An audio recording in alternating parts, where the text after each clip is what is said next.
And welcome, everybody. Like I mentioned, Louisiana, I've been to your beautiful state. I love it there. We try to visit. We're in Tampa Bay, so we're kind of competitors with the New Orleans Saints, but we try to get up there every couple of years. So welcome. Thank you for having us. Andrea and I appreciate the opportunity to present RPR, the platform, to you all. And let's just make sure everybody can hear me okay. Why don't we type in the chat? Let me know how long you have been practicing in real estate. Let me know in the chat. We'll just test that out. 1 year, Eric Granger, 18, Amanda, and Tina, 29, Phoebe, 29. I've been in real estate almost 30 years. So we got Jacqueline, 15, and you all have definitely figured out how to use that chat. So okay, no, we've got a wide range of folks that have got 1 year of experience all the way up to 16. So terrific. I've been a broker for about 30 years now in the Tampa Bay market. I am trained for RPR. I absolutely love this platform.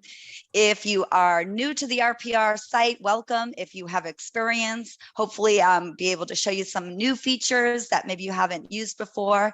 We are going to cover all things RPR and just try to help you make the buying process better for your buyers. And I'm even going to walk you through how to work through potential listing appointments and creating a CMA. So we got lots to cover. This is our team today that we're going to be working with. Andrea is the Director of Industry Relations. If you guys want to take a photo of that, you are welcome to reach out to me via email at any time, and I will be happy to respond if you have any questions. So first off, I always like to start with what is RPR? We are NAR's technology company. We are a wholly owned subsidiary corporation of the National Association of Realtors. We offer a national database of parcel-centric property with over 166 million US properties. So just think of data. It's all of this fantastic data that you can access on one site. I love this platform because it really helps to educate you as well as your buyers or your sellers. It's an exclusive realtor benefit. So there is no public facing access. Your customers aren't going to be on RPR. They don't have access to it. And my favorite part is that it is free. It's part of your NAR subscription. So kudos to you all for spending the next 2 hours learning about this phenomenal resource that really can help you grow your business. Everything from prospecting, listing appointments, searching for buyers, just doing a whole bunch of research. You can access all of that here in RPR. And like I mentioned, there's no additional charge. While I'm in the live presentation, you will notice there are no advertisements. There's no pop-ups going to ask you to upgrade your subscription. There's none of that. Nothing to distract you from doing your work. There's no consumer or public access. So everything that you do in RPR is for your eyes only. And then you get to decide what you want to share. If you want to share some of your reports or you want to create a CMA, you can either post that to social media. You can email your customers, you can print them, go do some door knocking, whatever the case may be. RPR is all for you, for your eyes only, and you get to decide what you want to share. All right, so you might be thinking, well, where does RPR fit in with all of my other resources? And we know that you have access to your MLSs, your National Association of Realtors also has some great resources, your state and local real estate association, your broker, of course, and probably most importantly is your community of real estate professionals, your inspectors, your lenders, other realtors. Those are what makes the process cooperation and makes it where you can increase your business. So we want you to just think of incorporating RPR as an additional resource, not in competition with any of these other resources, just an added resource that fortunately for you, you've taken a couple hours out of your day to learn more about our site. All right, so let's talk about our agenda. For hour one, we are going to go over our homepage, going to make sure everybody's got their profile set up. I do not think it's best for you to log in and follow along because it can be a little tricky and cumbersome. If I'm going at one speed and you're looking at something else, it might be better to just sit back, maybe take some notes, take some photos if you want. Housekeeping, this is recorded. This class is recorded and Louisiana is going to go ahead and post it on their site. So you will be able to reference back if you miss something. I know I'm from New England originally, and sometimes I get going and get excited. So if you happen to miss something, don't stress. You can, like I mentioned earlier, reach out to me or your host in Louisiana, and they'll get you a copy of the recorded version. So we are going to do the homepage features. We're going to do some searching. We're going to look at the search results. We have a couple of different ways that you can view the search results for properties. Then we're going to examine property details, and we're going to also monitor market activity. All of these features are designed to help you become what we like to call a hyper local market expert. So that if you're out at the grocery store and somebody says, hey, what's going on in my market? What's the average sale price? What's the average day on market? You have all of this accessible here on your RPR site. All right, a couple of key terms before we get started. Just to refresh your memory, the AVM, what does that mean? It is the automated valuation model.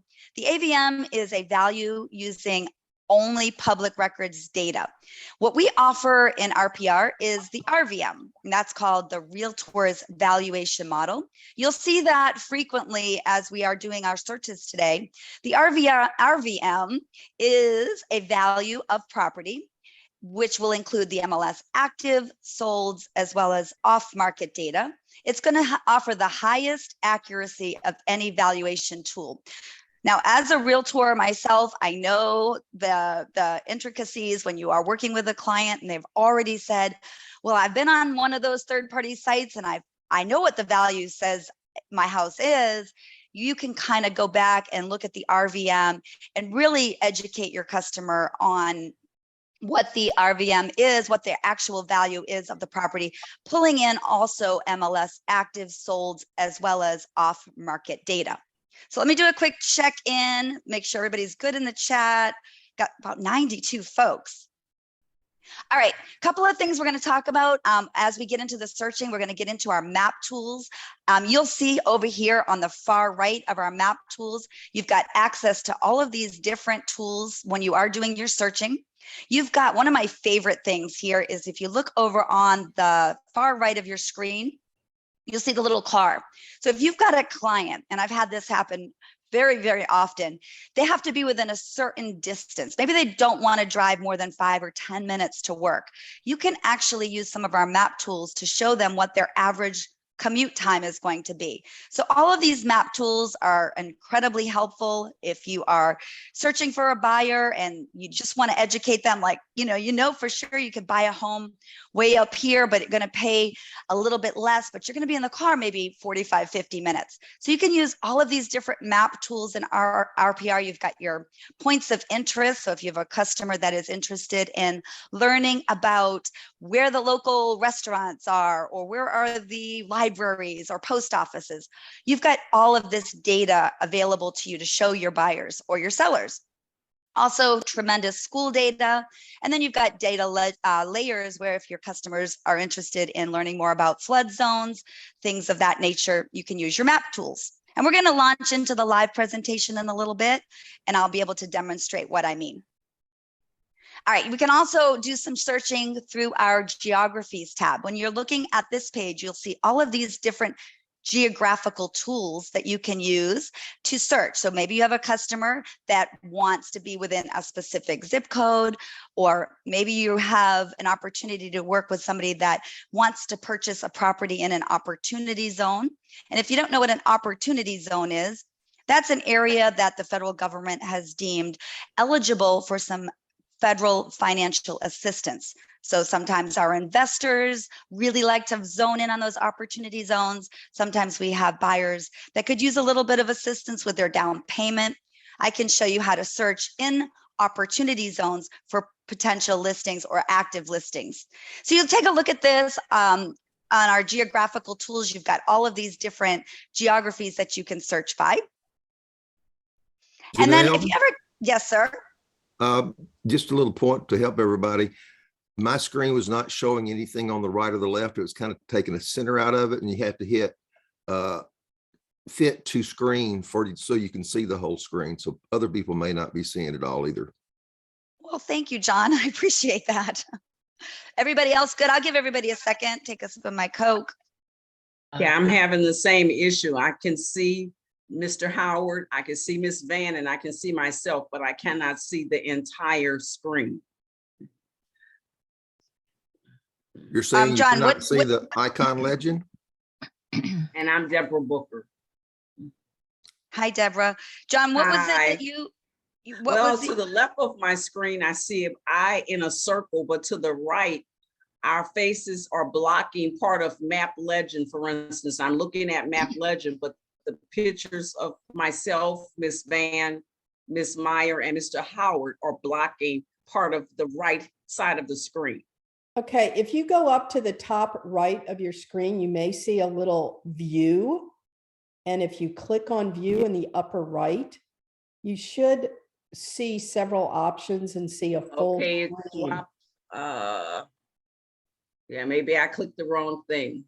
Yeah, so there's an option for full screen, and that should assist you. I see Okay. hide thumbnail, show thumbnail video, show grid video, and then it says swap shared screen with video. And it's fine. I can see the icon legend. It's just that, okay, everybody has gone away now. Oh, Except I That's fine, and see you you, should Miss have a Van. full screen. Okay, Okay. that's are much you all better. good now? Yeah, I'm we'll still let here, you but know. that's much better. Thank you. Okay, and I also just got a direct message from an agent that says one of their agents is trying to log in, but admin needs to admit. So I'm not sure if there's still folks in the waiting room, but I just thought I would mention And I don't that. see myself, but as long as you know I'm here, I was seeing myself before, but as long as you know I'm here, that's fine. Deborah, I can see you just fine, so you're good. As long as you don't shut your camera off, you should be in good shape. All set? Well, I cannot get onto the camera. I've been trying the entire time, and I don't Oh. want to be distracted by missing what you're saying as well. But I cannot get onto the camera. I'm sorry, Edna. I can hear you. I know you're here. Okay, can't we'll see let it the either. monitors work with you on that so Janelle can continue with the class, but you should be able to chat and see the monitor folks, and they should be able to help with some of those technical issues. Yeah, type in the chat and they'll be able to go ahead and get you set up. Well, All I right. can see everybody, but I can't type, like I tried to type in my chat and it says I can't do it while I'm on video or something. Interesting. But I'm good. I just need to watch. Okay, just watch, enjoy. All right, I'm going to keep it rolling here. I just wanted to quickly show you a couple of the map features before we launch into the live presentation. So we have broken this class down into two parts. Obviously, hour one, we are going to focus on searching for properties, and we are actually going to look at a subject property that's actively listed. If you want to take a look at this property, here it is, 707. I'm not going to probably say this word right. Carmenere Drive in Kenner. It's 4 bedrooms, 2 baths, 2,700 square feet. And we are going to look at this subject property as if we are getting ready to make an offer on it. So I'm going to go ahead and show you how we can examine this property and educate your buyers on everything they need to know before they make an offer on the subject property. So at this point, I'm going to go ahead and shut my camera off so we can just focus on the material. If you have any questions, go ahead and send them to the girls in the chat that are backing me up. All right, so I think we're ready to go ahead and let's take a look. Give me 1 second.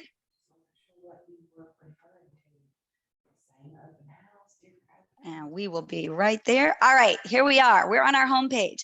Everybody should be able to see my homepage. Hopefully that is the case. Andrea, let me know if there's any issues there, but I have switched over to the RPR homepage.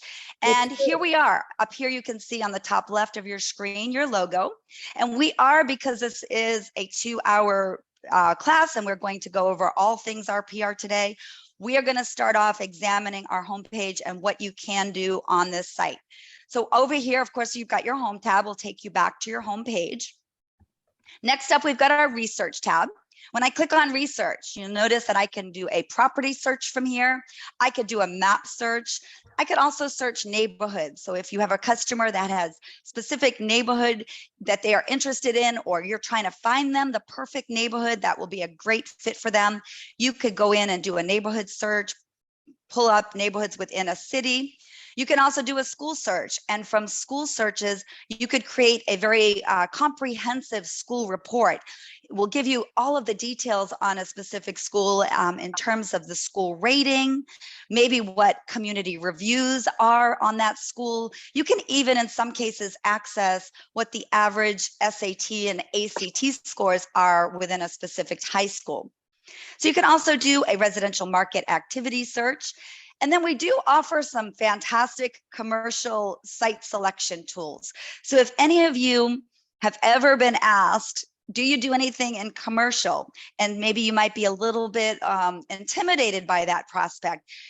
Feel free to join us. We have some great commercial classes.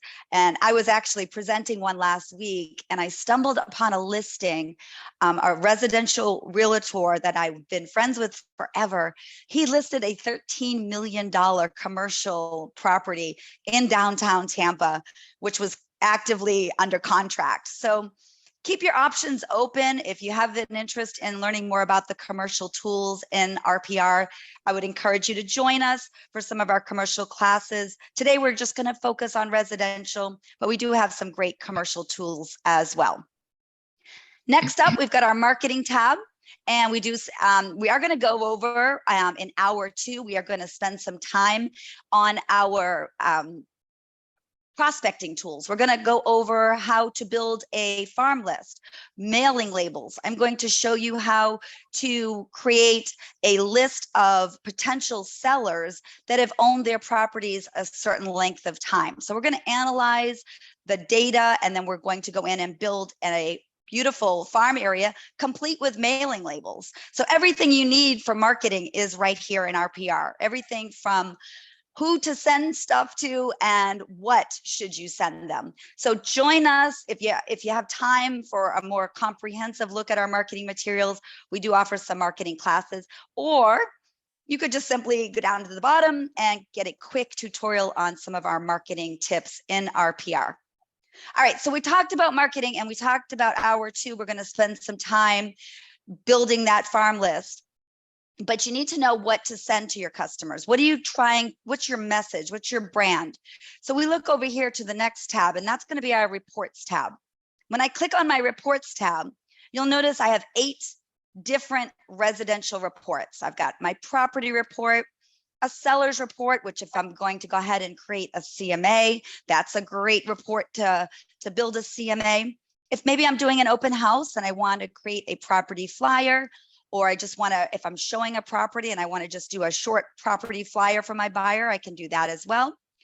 I can also create a mini property report, a valuation workbook. Whoops, move that on over there. A valuation workbook is very, very comprehensive version of our CMA. Many of our appraisers use the valuation workbook to assess the value of a property. We are going to look at our market activity report. Also, you can build a neighborhood report and a school report. Now, every one of these residential reports. I'm seeing someone else's screen. Yeah, someone has clicked to share their screen, and that needs Isaac White. Isaac, Yes. please stop sharing. Okay. Yeah, he just cut us all off. I think you have a pop-up at the bottom that says stop sharing. You have somehow taken over control. Yeah, I pressed Right stop there. sharing, but nothing's happening. Okay, Janelle, try to see if you can reshare. Okay, you got it. Let's see. We good? Yes, we're good. There we Please. are. All right. Hey, listen, I'm flexible and I really don't have anything after this today. So I'm good. We can stay on a little bit longer if we need to. Don't stress. Do I need to recap anything, Andrea? I was talking about reports and marketing. I think you're fine if you'll go back to reports where you were at. Okay. Good. All right. Fantastic. So I'm going to go ahead and shut my camera off. And sorry about that, folks. we'll shut that camera off. All right, we talked about our 8 reports, 8 residential reports. We also, again, let me say this is very important. Every one of these reports is completely customizable. If you want to add your resume, if you want to add client testimonials or your sales history, anything you want to add to your residential reports or commercial reports, you can upload custom documents. So you can also add or remove pages to the different reports that you decide to make. These are fantastic reports when you're thinking of marketing or you're working with a buyer and you're just trying to educate them on what's happening with the property or the local market. Go to our reports. These are going to give you all of the information that you need to help with your buyer's process. Also fantastic if you're working with a seller. And Hour 2, we are going to build a CMA. So stay tuned. Hour 2 is very action-packed. All right, down at the bottom, you'll see we have 3 different commercial reports as well. So fantastic. I've got to mention, if you have a buyer and they're interested in commercial property and they come to you and they think, well, I'd really like to open up, this specific type of business. You can actually use some of our commercial search options to find the perfect location based on who their customer base is going to be. So it's kind of neat when you think about, well, how did those commercial agents decide where would be the perfect place to open up a nail salon or a hair salon and things like that. So we've got what we call commercial site selection tools, and you can access those here in RPR as well. All right, so those are our reports. I mentioned they're all customizable. They're easily shareable. You can post them on social media if you want to do some advertising. I know a lot of agents struggle with what to post on social media. You can easily download or post any of our reports on your social media page. Quick All right, question. next up at the top is our Learn tab. Now, this is where if you Quick decide question. you want to. Can I ask you a question about that real quick? Sure. Can you layer stuff? Like if I want to layer properties listed for sale and zoning for the city of New Orleans? Say that one more time. If I want to layer stuff, if I want to do zoning and properties available for sale, can I put those maps on top of each other? You can search in multiple areas. Andrea, am I answering that correctly? Do you want to I think what he's asking is in some of those boundary areas, can you layer those? And typically, no, not at this time. You can drill down to your most specific area, but the map layering 2 or 3 types of levels is not currently available. Thank you. That's what I was asking. I appreciate it. Thanks, Sure. Robert. All right, so back over here to our Learn tab. If you guys do have a question, because I will get completely off task, and if you do have a question, just go ahead and send it to Andrea in the chat and she'll be able to type it back to you. That way I can keep it rolling and we don't lose any time. We want to make sure you get all your questions answered, and you can easily access me after class as well. All right, if you're interested in learning more about RPR and some of our other classes that we offer, you just simply go down here to view more ways to learn. And when you click on that, it's going to take you to a calendar full of resources. We offer 1-hour webinars on virtually every topic in RPR, from the CMA process to map searching to commercial, and of course, prospecting. So easily join us for additional classes. It's no cost. You can join us for as many as you like. So that's up here at our Learn tab. The next tab over on our home page is our Help bubble. And this is where I love to brag. We are indeed open 24/7.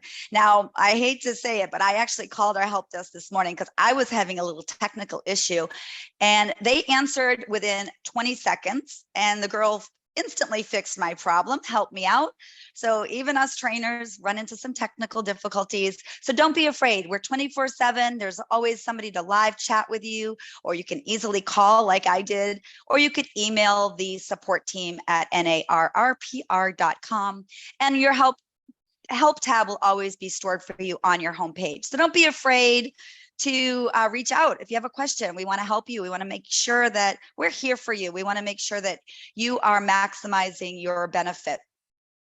All right, our next tab is our My Work tab. Now, this is where all of your recent property searches, your saved properties, your reports are going to be stored for you. Any notes that you might have taken on a property, those will be stored for you here as well.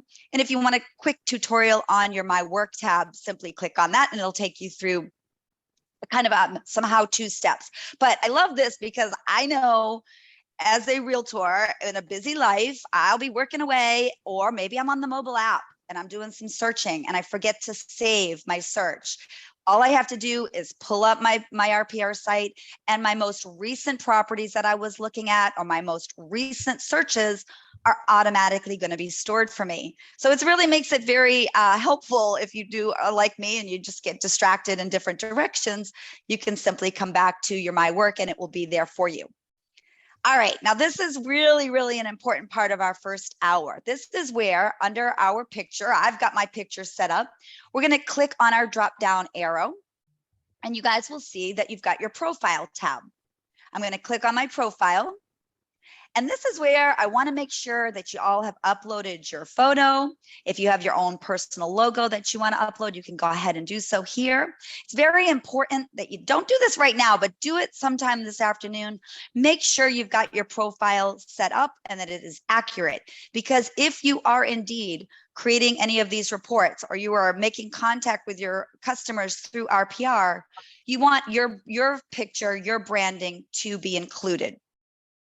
Also, you want to go down and scroll, make sure that your contact information is accurate, your mobile phone, your email address. Sometimes email addresses change. Maybe you have more than one. No problem. You can go ahead and add more email addresses. Of course, if you have a website, all of this is going to appear on your cover sheet for all of your reports. So personal branding, as you know, is very, very important. Take 5 minutes today and get that set up. Super easy, just upload your photo and your logo.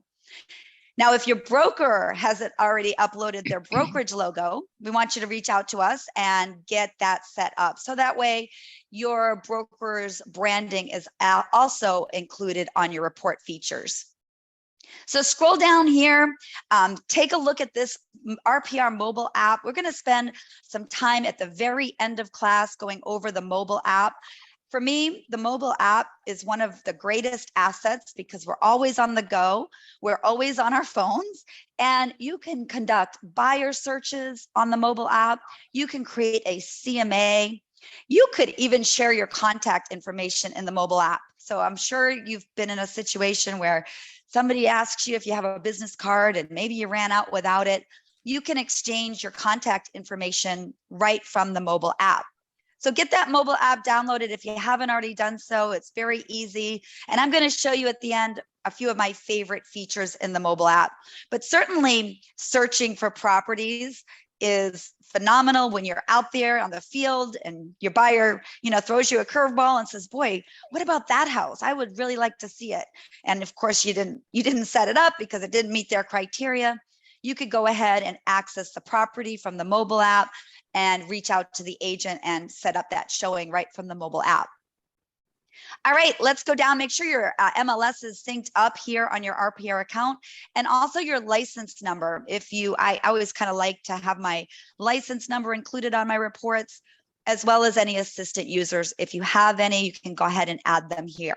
Just make sure at the top you click save, and all of your contact information will be stored. So are we all good? It's going to give me a little thank you for updating, and we will come back out to our homepage. Just make sure you get that profile set up. So as we are going through the process today, all of your contact information will be there for you. All right, moving on down to our homepage, we've got our shortcuts. All of these are going to give you short tutorials on how to, if you want a quick overview on prospecting or map searching. And we are going to launch into some map searching today. If you want some shortcut versions of how to create a report, or maybe you want to perform an investment analysis. Now that's a tricky one, right? If you have an investor and they want to know the long-term potential of a 10-year hold on an investment property, how do you perform an investment analysis? Well, that might not come so naturally to all of us, but within RPR, you can perform an investment analysis. And if you click here, it will show you kind of some of the steps on how to do that. Now, I mentioned opportunity zones a little bit earlier. Those are those areas that are deemed eligible for some federal assistance. And the opportunity zone search is a very popular search if you've got buyers that maybe are investors or they're looking for some down payment assistance, things of that nature. Also, we've got some great CMA options. We have actually 2 different types of CMAs that you can create in RPR. If you want a quick overview, if you forget what I talk about today, just go to your shortcuts tab and it will walk you through how to build a CMA. And again, if you want to refresh the homepage or tour the homepage, you can look at that shortcut. If you want, what do these little buttons do over here to the far right of your screen? If I just want to take these off my homepage, I could easily go ahead and collapse them. All right, so scrolling down, this is the My Markets tab. Now you can add multiple markets. If you are interested in monitoring different markets, maybe you're working with multiple buyers and you want to keep an eye on a few different markets, you can easily add multiple markets to your homepage. It's kind of like a hot sheet. I have set my market up to Gretna in 70056. And I can see here there are, let's see, 7 fairly new properties in the last 10 days that have come on the market. I can see they are where they are on the map. And I could even, if I were to click on these, I could go in and begin the process of examining these subject properties. We're going to save that for a few more minutes. If I'm interested in looking at what's for lease in this zip code, I just simply toggle over to for lease. There are none. It doesn't appear as though there have been any properties that have come on the market for lease in the last 10 days.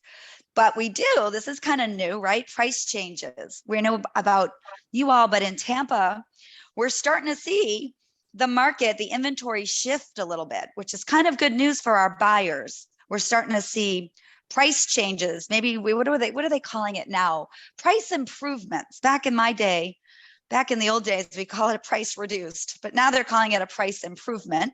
Anyway, what that really means is they're dropping the prices somewhat. So that's kind of good news for our buyers, gives them a better opportunity to maybe find a house. I could also shift gears and look at pending. When I'm looking at the My Markets page on our homepage, anything you see here blue with a black circle around it is going to be contract pending. So it's good to educate yourself on what's happening in the local market. And then I could go down and look at closed. So basically what you're noticing here under the My Markets tab is all of the inventory in a specific market that I have set up.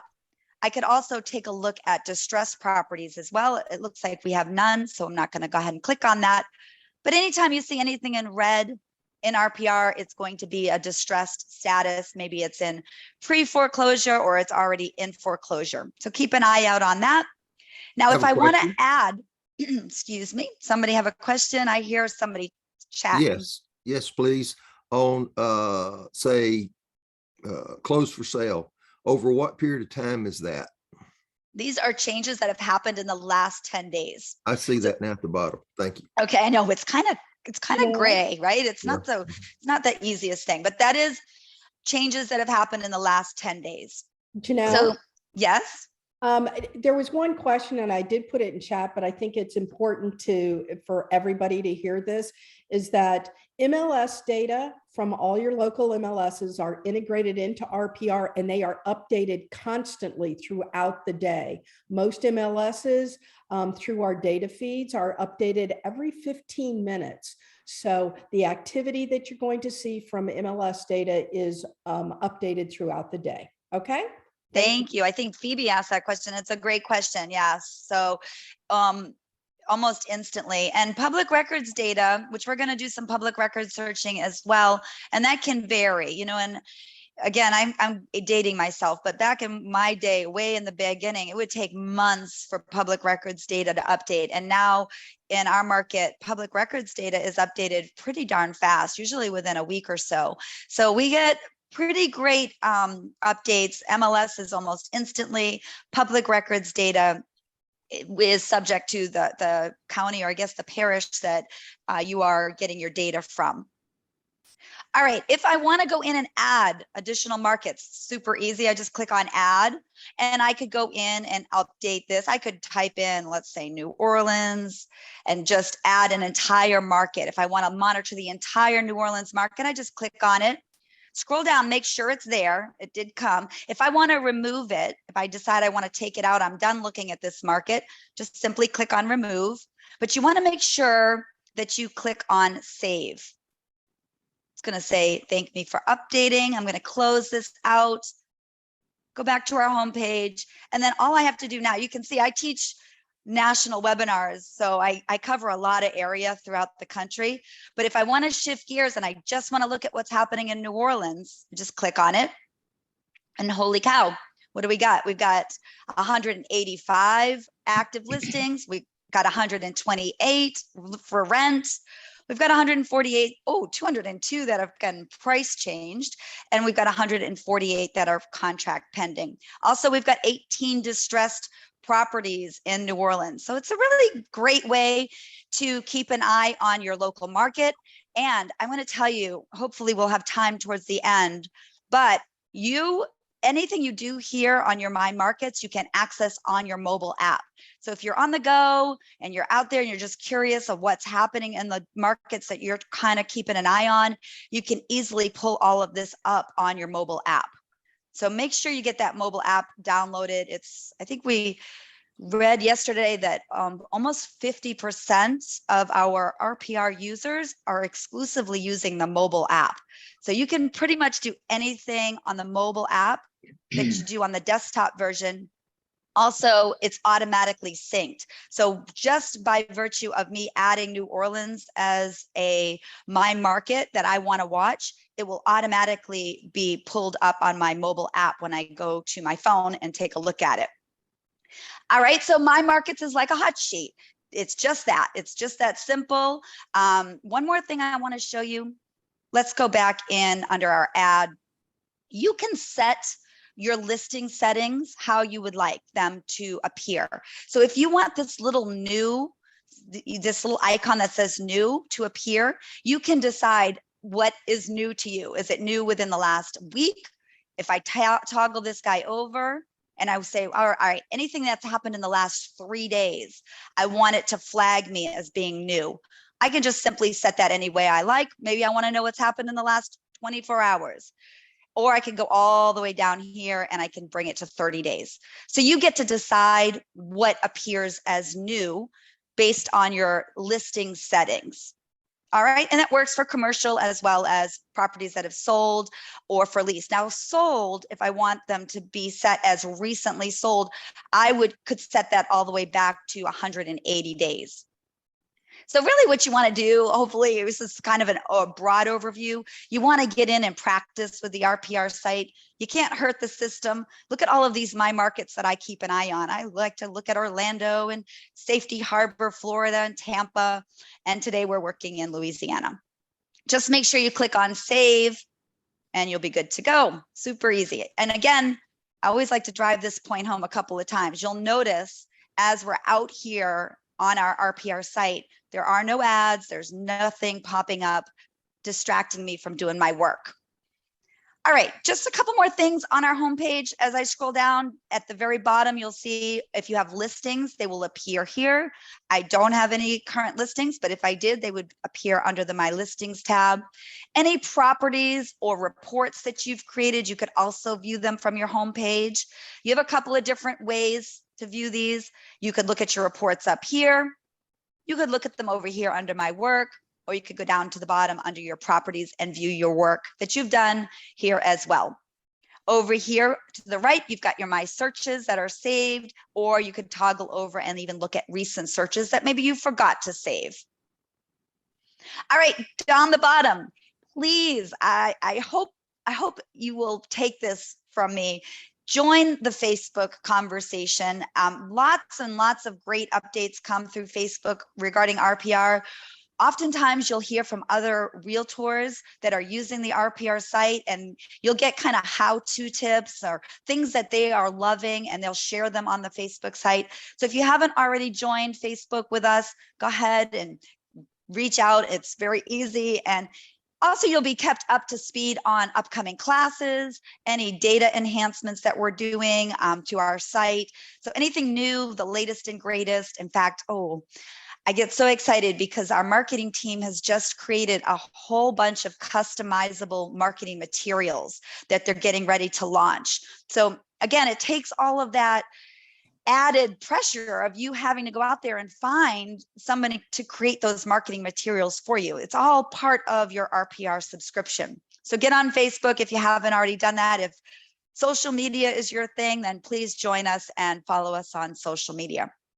And again, at the bottom, there's our 800 number, 877 number. And then if you just want to view some previous videos of recorded trainings that we've done, you could click on the on-demand training here at the bottom. All right, so any questions, Andrea, before I get started with doing some searching? Yes, Janelle, there is Yes. one question that I was about to answer in chat, but if you give me this quick moment, I think it's important as you get Yes, started. I bet I can read your mind. Okay. Is it the commercial, residential to commercial? Yeah, well, that's one. Okay. That's one. So whether you're searching residential or commercial, you'll see that toggle that Janelle just pointed out. But the other is, what data do you have access to? Because you saw that Janelle was looking at my markets in different parts of the country. So remember, RPR has over 300 counties or 3,000 counties of data. So you can access public record data throughout the country. And then as far as MLS, you see the full complement of data on market and off market to whatever MLS you belong to. So if you belong to 1, 2, or 3, you need to put that in your profile and you see everything. But many, the majority of MLSs share their active listings on the RPR platform. So for example, I'm in Houston. You could look for in Houston and you will see active MLS listings.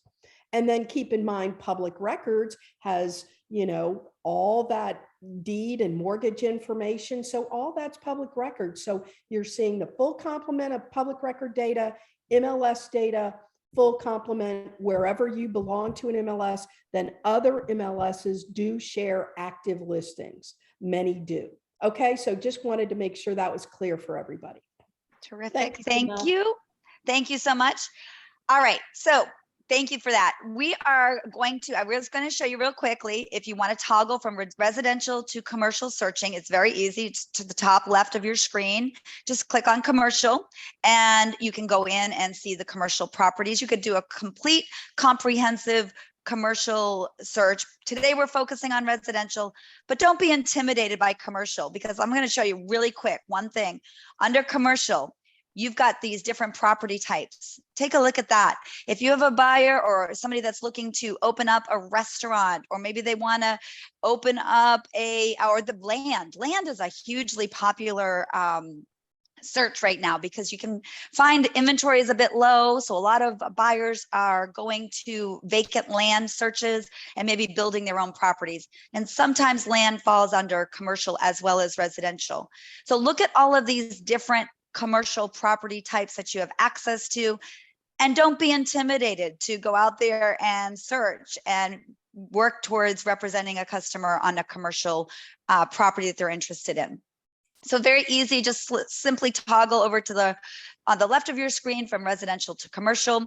And we're going to go ahead and do some searching now. I just want to draw your attention to our status type really quick. We are going to spend some time searching for active properties, but if I only wanted to search for properties that are for lease, I could do that as well. Just simply click on it. And in the second hour of today's class, we are going to spend time in our public records. We are going to search for off-market properties and hopefully try to help you either build a farm list or maybe just go out there and find a perfect match for your buyer for a property that is not actively listed. And maybe you could just reach out to a seller and see, are you interested in selling? So you do have the public record search. Also, notice down here at the bottom, your withdrawn, canceled, and expired options. If you are looking for those properties that have been listed in the last 6 months or a year, but they didn't sell, they might be prime candidates for you to impress them with some of your report features and maybe try to see if you could be the right realtor to represent them. So that's one other part of our prospecting class we get into is searching for those withdrawn, canceled, and expired listings. All right, so let's go in and start doing some searching. We're just going into New Orleans. We're going into all of New Orleans to start. Can I And- ask you a question first? Sure. Okay, my question was going back to maps. If we can create a form list for direct mail, do we have access to any phone numbers or emails of those people? Typically not phone numbers.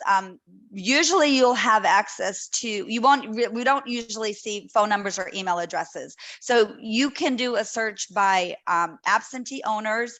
So you can find out where, if it's an absentee owner search, where they're actually living, and you could go ahead and do a mailing to them. We're going to cover a lot of that in the second hour. One of the biggest things agents love is the mailing label features. So you can create mailing labels, you can export them to your CRM if you have one, or you can download a PDF version, or I'm going to walk you through all of that in the second hour. But phone numbers and email addresses, typically not. Every once in a while, we'll see a phone number pop up, but you got to be mindful of folks that are on the do not call list, and we don't have access to the do not call list. We do have access to the do not mail list, and I'll show you that in hour 2. Okay. Good. I'm going to go ahead and check my. We're good. Thank you. Okay, thanks. All right, so we're in New Orleans, my favorite city. I love going up there. We're going to change our status type to for sale only. We're going to get rid of our public records. We're going to save that for hour 2. And I'm going to, at this point, go over some of our search options. And we're going to cover some of those geography tools. And we're going to take a look at some of our map tools that are on the right of your screen. We're going to click on active, but if I was trying to look at just what's closed in New Orleans, or I wanted to look at active under contract or pending listings, I could do that as well. Under my property type, now I could look for all of these different property types at one time, or I could just select the ones that I really am most interested in. I'm just going to look at single family properties for now, but later on, I'm going to do some searching for condos and townhouses. Actually, I kind of saved that for when we're trying to find those renters. We're going to look at condos that are owned by absentee owners that might be occupied by a tenant. So that's a great, hopefully resource for you to stay tuned for that in hour 2. Also, I mentioned land. You could do a land search here as well. Now we could also do our price. We could set our price range up. We could just say maybe we'll go from $300,000 to $500,000. We could also search bedrooms and bathrooms, or we could go in and apply more filters. Now, when I click on my more filters tab, looks like I have 13 properties. Let's see. That's because I have got my living area set up as 1,500 to 2,500 square feet.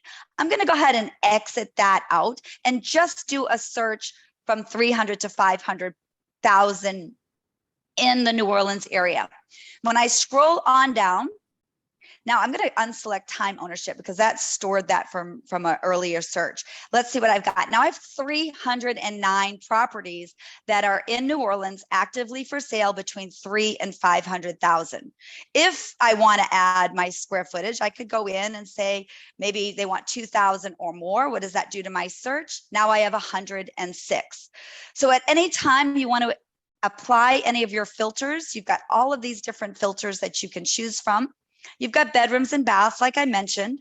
You could also exclude distressed properties. If you are not interested in showing pre-foreclosure or short sales or foreclosed properties, you can exclude them, or you could only search for these properties, whatever your choice.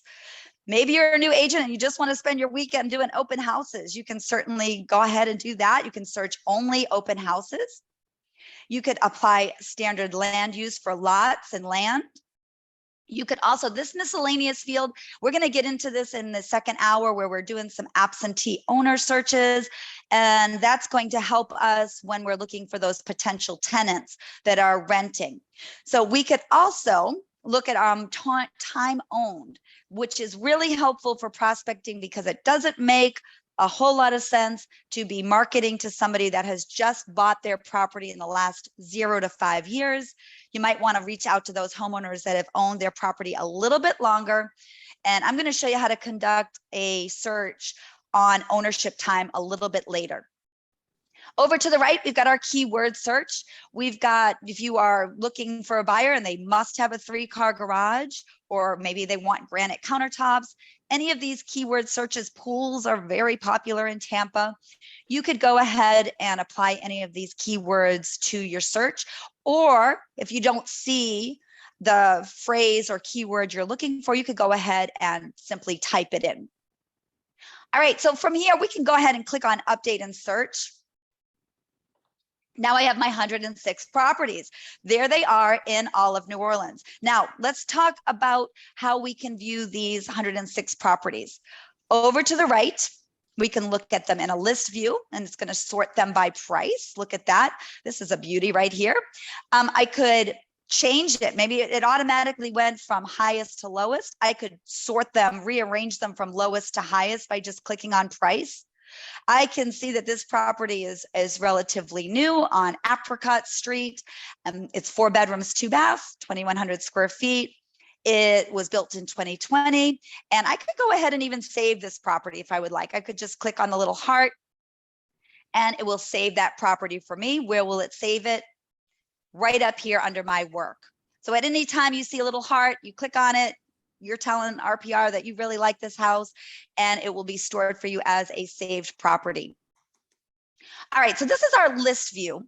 Scrolling to the right, we've got our grid view. Now this is where you can see all of these properties in a side-by-side. Beautiful. You can see how pretty the display is. You've got, I'm not even going to attempt to pronounce some of these words, but you can click on any of them at any time and gather a whole bunch of data on the subject property. And we're going to look at an active listing in just a few minutes and talk about if your buyer is ready to make an offer.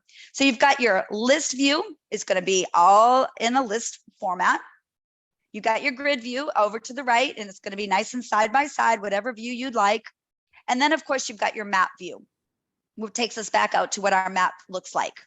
So let's take a look at some of our geographical tools. We're going to run a little bit over before our break because we got off to a little bit late start, and I want to get through the process of looking and examining an active listing.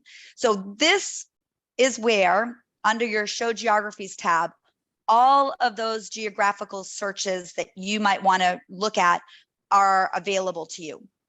So if maybe I mentioned earlier the opportunity zones, if you click on opportunity zones, just like that, all of these little highlighted orange squares popped up. That's telling me that these are in fact listings. Let me zoom out a little bit. These are in fact listings that fall in that opportunity zone. So if you have a customer that is only interested in looking at properties that qualify for some federal assistance, opportunity zone search is what you want. Same thing here. I could go in and change my search to zip codes, and all of those different zip codes will start to pop up. And if I click within the little orange boundary, I could begin an entirely new search in that specific zip code. In addition, I can search multiple zip codes. If I just want to click on several different ones, now I've got 4 different zip codes selected for me to begin an entirely new search. So it's a great way to refine your search. New Orleans is obviously a pretty big area. And if you want to condense your searching, go ahead and use our geographical tools. I'm just going to go ahead and unselect, shift gears, also show you macro, intermediate neighborhoods, minor neighborhoods, and micro neighborhoods. We have all of these because it varies by region. If I click on macro neighborhoods, the boundaries are going to start to pop up. Anytime I want to click on this little macro neighborhood, I could go ahead and begin a new search in this area only for properties in this particular neighborhood. Makes sense? Also, notice here when I clicked on that macro neighborhood, I don't know what this macro neighborhood is, but if I click on search in this area, it's going to show me at the top. This is at Gentilly in New Orleans. Maybe that sounds familiar to some of you, but it's given me 22 properties now in this macro neighborhood. All right, let's go ahead and exit this back out. We'll go back out to our New Orleans and back to our 106 properties and back to our show geographies. So we don't have time to go through every one of these geographical tools, but definitely explore on your own after class and see what you can find out. If you are interested in examining schools or school districts, if I click on school districts, again, the orange boundaries are going to pop up.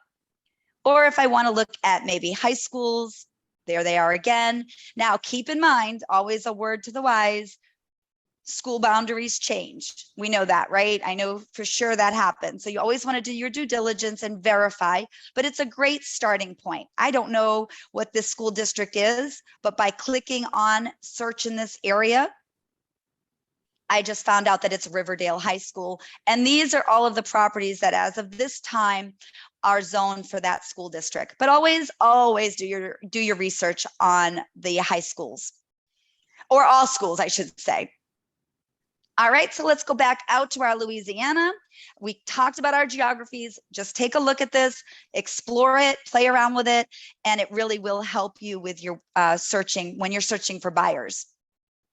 All right, so over here on our far right, we talked about some of these map tools a little bit earlier. I want to show you a couple of things that I really like. Obviously, you've got your zoom in and zoom out. Remember earlier, I was talking to the girls before we started about the airport. Looks like there's a little airport right here. If you play with these tools, you could look at the view. You've got a satellite view, an aerial view. This is our road view, which it automatically defaults to. But let's watch what happens when I change it to satellite. Look at how cool that is. Or aerial view, and then it's going to start to show me major highways and things like that. If I skip over back to my road view, I can also examine the terrain of an area as well. Now watch this. When I click on my drawing tool here, I have 4 different tools that I could use. I could use a freehand, which is super easy. I just click on it, grabs a pen, and maybe I'm only interested in searching in this area over here. I could draw a quick circle around it. And then from there, I could go ahead and just search specifically in that area, or I could go ahead and create a market activity report. So I could also save this as a saved area. If your buyer has already said, this is the area I'm only interested in, you might want to save that as a custom search area. All right, we'll go ahead and delete that. So a couple other things under our drawing tools, you've got your radius. If you have a buyer and they say, listen, I want to be within, let's say, I don't know, we'll go over here to Elmwood. I want to be within 3 miles of this Elmwood area. We could just draw a radius and then go ahead and begin a custom search 3 miles from Elmwood. Now you could do it through the healthcare center or the airport or the university. You see all of those different hot spots on your map. Anytime you want, you can go ahead and create a market activity report for your area, or you could go ahead and save it as a saved search. All right, let's go ahead and remove the boundary over to the far right, and that will get rid of all of my different drawing tools. Now I have to show the drive time. The drive time really gets me excited because I happen to have a daughter that works at a hospital, and she had to be within 10 minutes of the hospital. So I had to find her a house that met that 10-minute criteria. When I click on my drive tool, I click on travel time. All I have to do, let's just play around with the airport over here. Here's Louis Armstrong's. Maybe your customer wants to be within 10 minutes of the airport. All we do now is drag our little car over to the airport. You see the airport there? And then I click on next. And now I can set the travel time criteria. I have all of these different options. I can select the day of the week, the time of the day. So if my buyer says, listen, I have to be at work at, let's see, 6 a.m. and I've got to be there Monday through Friday, and I don't want to drive more than 10 minutes to work, all I have to do is click next and then conduct a quick search in the area. And there we go. What do we have? We've got all of these different properties that have come up, 8 properties that are within a 10-minute commute of the Louis Armstrong New Orleans International Airport. So again, you've got your 8 properties. If I go over to the top and I don't want to look at them on the map anymore, I simply click on my grid and there's my 8 properties, all nicely displayed for me. And also my location is stored for me at the top. So I could go ahead and click on save. And now it's a brand new saved search, 10-minute drive time to the airport. What do you guys think about that? I love that. And it's going to always be stored under my work. All right.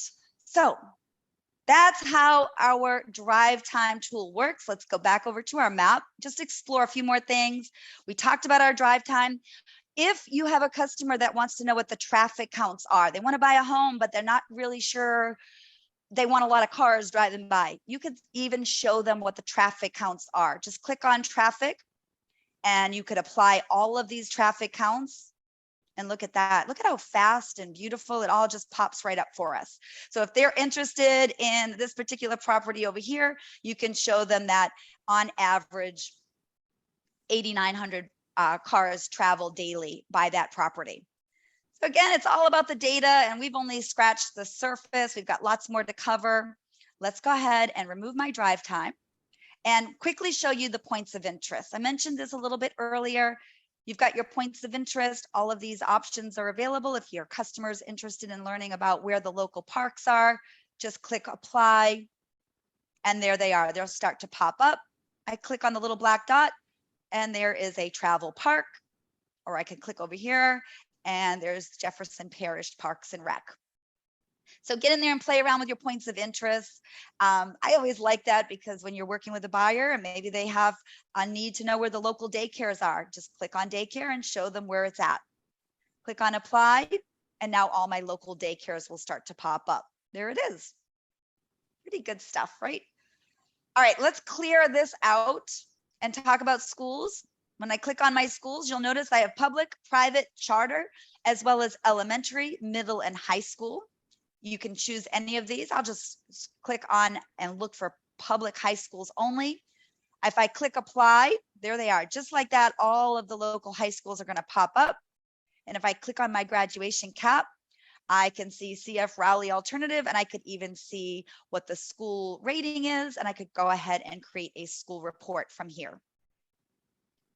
All right, so we'll go ahead and unselect that. And because we are running out of time, I want to get really quick, I want to go back up. Oh, I want to show you data layers. If you are interested in examining flood zones for a local market, click on flood zones and you just click on apply. And let's see, there they go. They'll start to pop up and it'll give you a little map key or a flood zone legend at the bottom, and it's going to show you where the higher risk areas are for flood zones. Obviously, the closer you're going to get to the Mississippi River, probably going to be in a higher flood zone. All right, so that's how that works. That's under data layers. You also can apply any of these real estate indicators.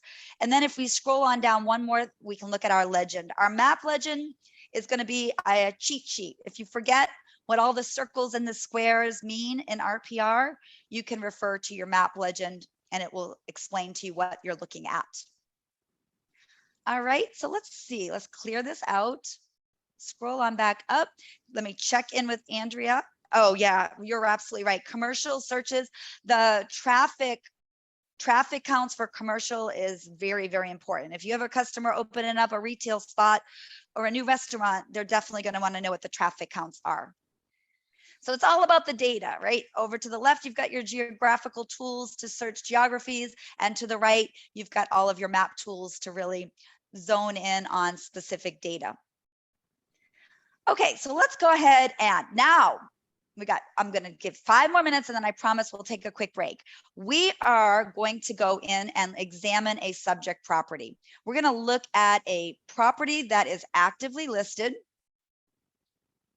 And we are going to look at this property right here.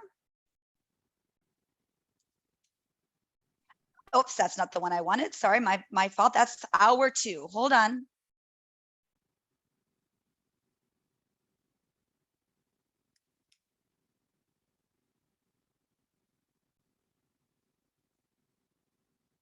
Nope, this isn't the one I wanted either. Holy cow. Hold on, just, you know what? Maybe it's time for a quick break. We'll take 5 minutes and I'm going to pull up my active listing and come back to you guys.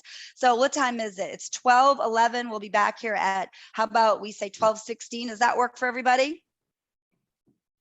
Everybody good? Or 11:11 on Oh, Central you're right. Time. Yeah. I'm looking at my computer in Tampa. It's 12 o'clock. All right. Thank you, Andrea. I knew I needed you so bad today. All right. I'll see you guys back here at 11:16.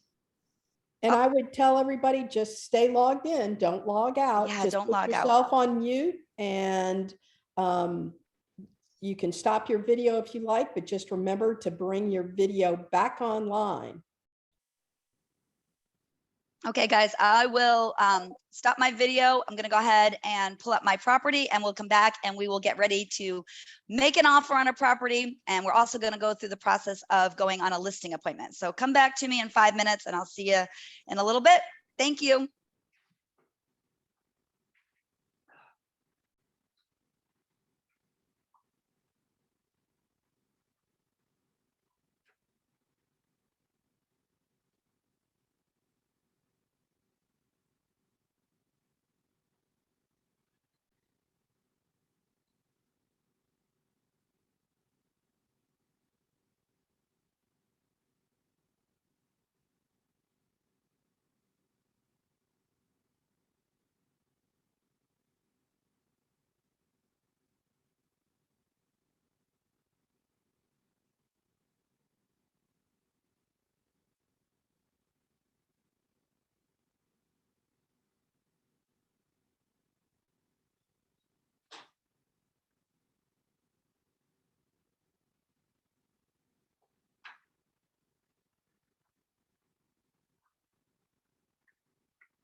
All right, what do you think? We ready to get started again? Everybody ready? Any questions that I can answer? If you pop them in the chat. Janine, I'm logged in and trying to do a search. Yikes. All right, so Janine, I'm going to let Andrea try to answer that for you. If she isn't able to help you, we'll get you in touch with our help desk and they will walk you through it. I promise you they will get you straight in minutes. Okay. I I'm can't trying to unfortunately see your screen. Janine's question. I'm not sure if she sent it to me or to everyone. No, it's to me. Okay. She says she's logged in trying to do a search, but she is not finding any properties. Okay, she may in her profile not have her MLS selected or. We'll go back and Yeah. recap that. Yeah, Okay. or residential versus commercial. Yeah. Okay, I just set it up, so that may be what's going on. I haven't done the profile part. Okay, that's probably it. And is Okay, everybody back on camera again? And mute yourself if possible. And if you have any questions, just send them to Andrea and she will try her best to get them answered for you. Because I'm going to be talking, we still have a bit of time left to cover a lot of material. Our agenda for the second hour, we've got a heavy task. We got off to a little bit of a late start, so I'm a little bit behind, maybe 5 minutes behind. But for our second hour, we are going to prepare for a listing appointment and we're going to examine an off-market property. We are going to create a CMA and refine the value, which is really fun and exciting. And then we're going to finish up with prospecting, creating some mailing lists, and talk about some marketing and maybe look at those unlisted potential property owners and maybe see if you could be a right fit to represent them in selling their home. And then we're going to talk about mailing labels. And then our final 5 minutes is just going to be me talking about the mobile app, which again, I'm on that mobile app constantly. It is your go-to source if you are just hanging out on the couch and you just want to search for properties or you want to build a CMA, you can do all of that good stuff on your mobile app. All right, so let's talk about prospecting. We're going to come back to this slide a little bit because we're a little bit behind. I want to go back to our subject property at 707 Commoner Drive in Kenner, Louisiana. We're going to pretend that this is our working with a buyer. We're still in hour one, even though we took a quick break. This is an active property, and we are going to talk about what we need to look at before we go ahead and present an offer to the other agent. So I'm going to go ahead and shut my camera off, and we're going to examine the property here. At the top, you can see the address. And then we're going to go through these different tabs. Ultimately, we're going to land on the refined value in the CMA, but we're going to do that portion for an off-market property. But I did want to show you that you can access the history of the property. We're going to look at the market trends in this specific area. And then you could even go in and refine the value based on what you know. Maybe there's been some upgrades or improvements to the property. You can refine the value. You can build your CMA, and you can also examine the neighborhood report. We'll come back to this in just a few minutes. First thing I always like to do when I'm looking at my subject property is look at my property summary. You'll notice, all right, it's got an open house coming up. It's actively listed at 517,300, but it has an RVM of 505,030. Now, I mentioned at the beginning of class, this stands for the Realtors valuation model. But if you forget what that means or where this data is pulled from, just click on the little help bubble next to it and it will explain what the RVM is. Now, we talked about the different terms, the AVM versus the RVM in the beginning of class. The big difference, the RVM certainly going to be more accurate. It's going to pull in MLS listings as well as public records data. But it's also, you can refine this. You can change this based on your observations or your knowledge about the subject property. So we're going to work on a refined value tools once we're looking at an off-market property. But if you're working on an offer for this property, you have a buyer, they love this 4-bedroom, 2-bath house. It's 2,700 square feet. It's got an RVM of 505. We can show that to our buyers. It's listed for 517,300.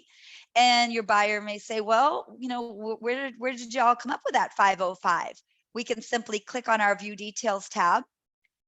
And it's going to show you a sample of the properties that were used to calculate the RVM. So there they are on the map. You'll see on your screen there they are on the map. You'll also notice that it's got a 5-star confidence score and a range. It's got a range from 489 all the way up to 520. Now, I could go ahead and print this, or I could download it to a PDF, and I could go ahead and email it if I wanted to. What I love, I'm a visual learner, so I do love seeing these properties on the map. The black is going to be the subject property, and then these are the sample of the comparables that were used to calculate the RVM. Now, really cool is I can scroll down and I can see some of the recently closed properties that were used to calculate the RVM in kind of a list version or a list view, as well as some off-market properties that were used to calculate the RVM. I can see all of the details. Now, if I were to click right here, it's going to take me into the entire data history of this comparable property. So anytime you see the blue, click on it and it's going to take you to everything you should need to know about this property. So you can see that if you're working with a buyer, this is a great place to start. If you're trying to figure out where to place an offer, and are you just trying to figure out, is this property way overpriced? Is it in the range? This listing certainly does seem to be in a pretty fair list range. A couple of other cool things at the top. If I go over to the right and I click on the map, this is an interactive map, and watch what happens when I click on it. There's my listed property for 517. I am now able to take a quick shot of this and see what the neighboring values are for the entire street. So across the street, we got 412. Here's next door is 414, and then 381. So there might be something special or unique about this property. Another cool thing on the map, if I change my view, let's just change it to the aerial view. Look at that. Now I can see the properties. Now the guy next door here, he's got a pool. My subject property I don't see a pool.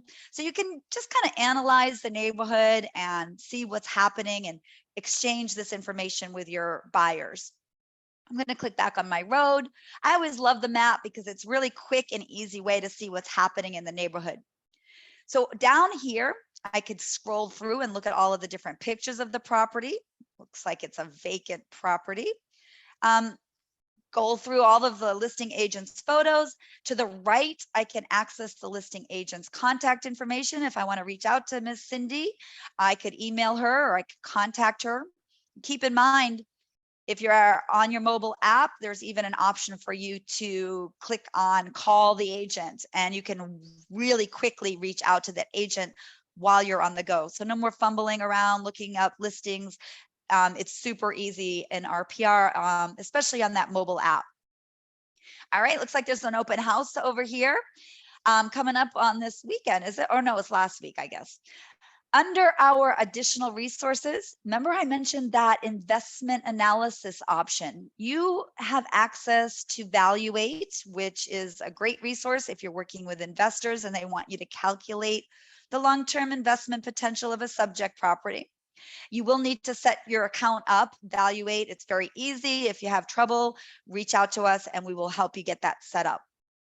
You can also click over here, connect to your transaction management platform. If you want to write an offer, you could do so under your transaction or Lone Wolf zip forms. And if you want to do a climate check, this is going to help you identify what the climate risk is for that specific property.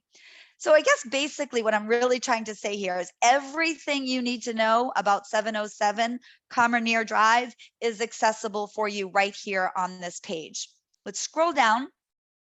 We've got the description, we've got property facts, historical records. If I want to compare historical records, I just click on it. I can see when the property was listed most recently.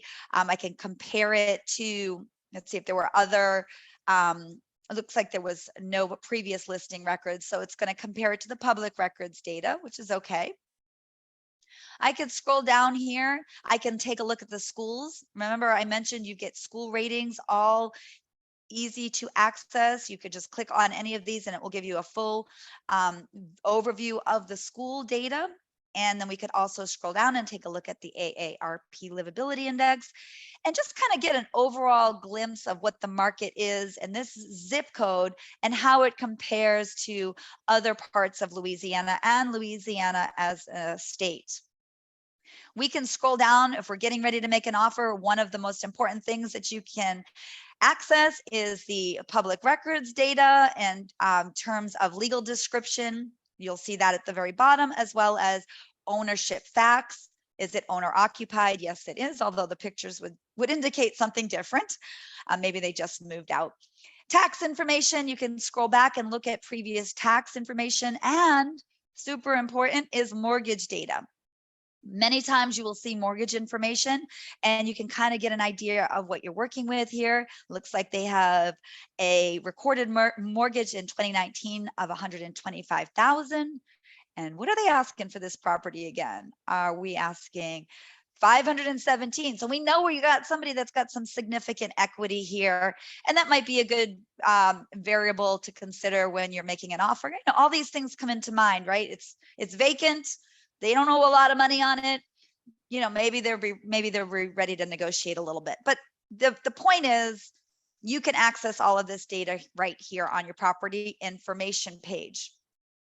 Now, if I clicked on history, it's going to give me a history of the property. I'm not going to go through all of that again, just to let you know those sales and financing activity. You can go back for the entire time that this property has been in existence, or you could just click on 1 year and see what the sales and financing activity has been in the last year. Now, I love this, market trends. This is very new to RPR, literally in like the last month. When I click on market trends, now 6 months ago, this little triangle probably was over here, but you'll notice it's starting to dip a little bit. You'll start to see the key details of the zip code, the months of inventory, 2.22. You'll also see the list to sold price. Now, again, 6 months ago, this 99.6 might have been 105 because everything was selling way over asking. Depends on the area, but the list to sold price, the median days in RPR, and the median sold price in the zip code. And then you can just scroll through and gather a whole bunch more data, all again designed to make you that hyper local market expert and make you where you can impress your customer with all of this research that you've done, not only on the subject property, but also on the local market. So let's go back up, get in there and play with the market trends. We're going to save our refined value and our CMA tools for when we're looking at that off-market listing appointment we're going to go on. But I am going to take you to our neighborhood. When I click on neighborhood, take a look at here. I've got all of these different tabs. I'm going to see the market trends again, but if I want to examine the housing, the people, what's the average age range in this area? What do they do for work? We can click on the economy. We can see what their income per capita is. It's taking all of that census data and it's combining it into one platform for you. So we can see the median household income for the zip code is slightly above average for the parish. We can look at unemployment rates. We could take a look at people. Let's take a look at the people. We can see education levels. I love this because when I was really active, I worked with a lot of young families getting started and wanted to know where the children were, how many kids are in the neighborhood. You can find all of this here under your people stats. So there's the median age is 37 in this zip code. So if you're working with someone like me that's an empty nester, this might not be the right fit for them. You can educate your buyer on what's happening in the zip code. When we scroll down a little bit more, population of children by age group. So if you have a buyer and they have elementary age kids, you can show them that there is a whole bunch of elementary toddlers. Makes sense, right? Based on the average age of 37. So we can also see the population of adults by age group and households with children. You can even see the number of households that are married with children. And then you can see the household income brackets. All right, so how did I get there? That was in my neighborhood tab. I can examine the economy, and I can also examine the quality of life in that specific zip code. There's the average commute time. This is a pretty new graphic. I love this. It's really pretty and colorful. But if you're showing your buyers this, and they are going to be just wowed with all of this great research that you have done, and it really didn't take us that long.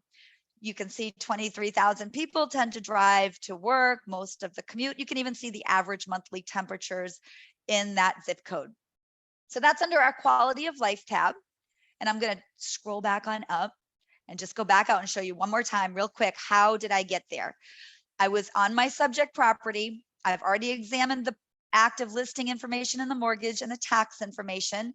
And then all I did was I leapfrogged over to my neighborhood tab, clicked on neighborhood, and it took me down all of this additional data resources. All right, any questions? Let me, Phoebe has a great question. She says, where does the value number come from on the surrounding homes? That's a great question. So let me back it up a little bit. Phoebe asked, where does that data come from? When I click on my interactive map, it's going to be from a variety. It's going to come from MLS sources as well as public records data. So whatever, if the property has been listed previously, that will play into these numbers. Let's take a look here, 671. We can see this one on Carmenere. It's got an RVM of 670,000. So it could have been that it was listed previously, or it may just be public records sourcing of the value.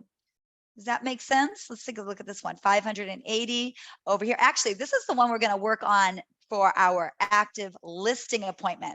So we are going to be so impressive with our real estate career that we're going to go on a listing appointment for this subject property. So we're going to get back to that in just a second. Any other questions? Phoebe, does that answer your question? Make sure you're good. Andrea, anything else before I start to move on? I don't think so. I Okay. think we're good. I've answered. Thank a you, few Kathy. questions Yes, with your assessor's website will assign value, and RPR gathers data from, like I mentioned earlier, public records as well as MLS data to come up with all of these different values. All right, so who's ready to go on a listing appointment? We talked about our buyer. We're out of here. We're done. We're making an offer for $517,300, and we are going to get that sale. So we're shifting gears now. We're leaving the buying process, and now we are going to move into the listing process. Are we all ready for that? We're going to go on a listing appointment, and we're going to start over here at 626 Carmenere Drive. I'm sure I'm not saying that right, but I'm doing the best I can because I'm not really sure how you pronounce it. All right, so we found an off-market property and we are going to go on this listing appointment. What do we need to do to prepare? The first thing I noticed is I'm looking at this picture and I'm thinking to myself, well, I'm not going on a listing appointment with this picture because there's a whole bunch of cars in the driveway. So the very first thing I'm going to do is drive by this house and I'm going to snap a picture of it and make sure I upload it for my listing presentation. So my seller is going to be impressed that I have done that, taken that time out to go ahead and added a new photo. So it's very easy to do that. All I'm going to do is scroll over to the far right, and I'm going to click on photos, and I'm going to add a photo from my hard drive. Let's find a good one. There's a good photo. Now, what I want to do, obviously this is a stock image, but I want to make sure that this brand new picture of this house is always going to be stored for me on my reports. So I'm just going to click the radio button at the bottom, and I'm going to say use for report cover, and I'm going to hit save. All right. So there we go. Now everything I do with this property is going to have my brand new photo that I have taken of the property. Now I get this question a lot. Can other agents see this? If other agents are in RPR and they're looking at this property over here, will they see the photo that I've taken? It's not. This is for your eyes only. This is completely up to you as to what you want to share. I just like to demonstrate how to upload a photo because it's very easy, and you want to make sure that you have it included as your report cover. All right, so we're going to kind of do the same thing. We're looking at this subject property and we're going to go on a listing appointment. And what we have to do is figure out where, what list price should I ask for this property? So I'm going to start over here with my RVM of 579,650. Now I can look again at my view details. And there it is on the map. I can see it's got a 5-star confidence score and it's recently closed properties. I can also see a sample of the off-market properties that were used to calculate this RVM, or I could go ahead and print. All right, so we're gonna make sure we've got a new photo uploaded. I'm gonna always examine the neighboring properties, click on the map, see what's happening in the neighborhood. Looks like it's all good there. And now I wanna see my overview of this property. I'm gonna go through the same process. I'm looking at Dale and Gloria's property here. It last sold for $340,000 back in 2008. I can look at the property facts. If I know what the bedroom and bath count is, I could go in and take a look at that. Let's scroll down and compare historical records. All right, so I can see right here, it's got 4 bedrooms and 5 baths. It's got 4,800 square feet. I want to verify that all of this information is correct before I go out there and sit with my client, but you can certainly go ahead and examine previous listings to give you a good idea of what's happened prior to today. All right, again, I got my school data. I can also see how the property compares to other parts of the zip code and the count, or I guess I should say the parish and then the state. And then when I scroll on up, this is where we're going to get into, again, we got our market trends. I could examine the history of the property, or I could go in and use my refined value tool. Now, just because I uploaded the photo down here, it's not going to change the main photo that I see. It's only for purposes of printing or sharing. So we're not going to share this photo because we've already uploaded our own photo. All right, so we're going to click on our refined value. All right, so we've got an original estimate of 579,000. Just go ahead and reset this guy real quick. All right. I was playing around with this a little bit early. Let me just reset real quick.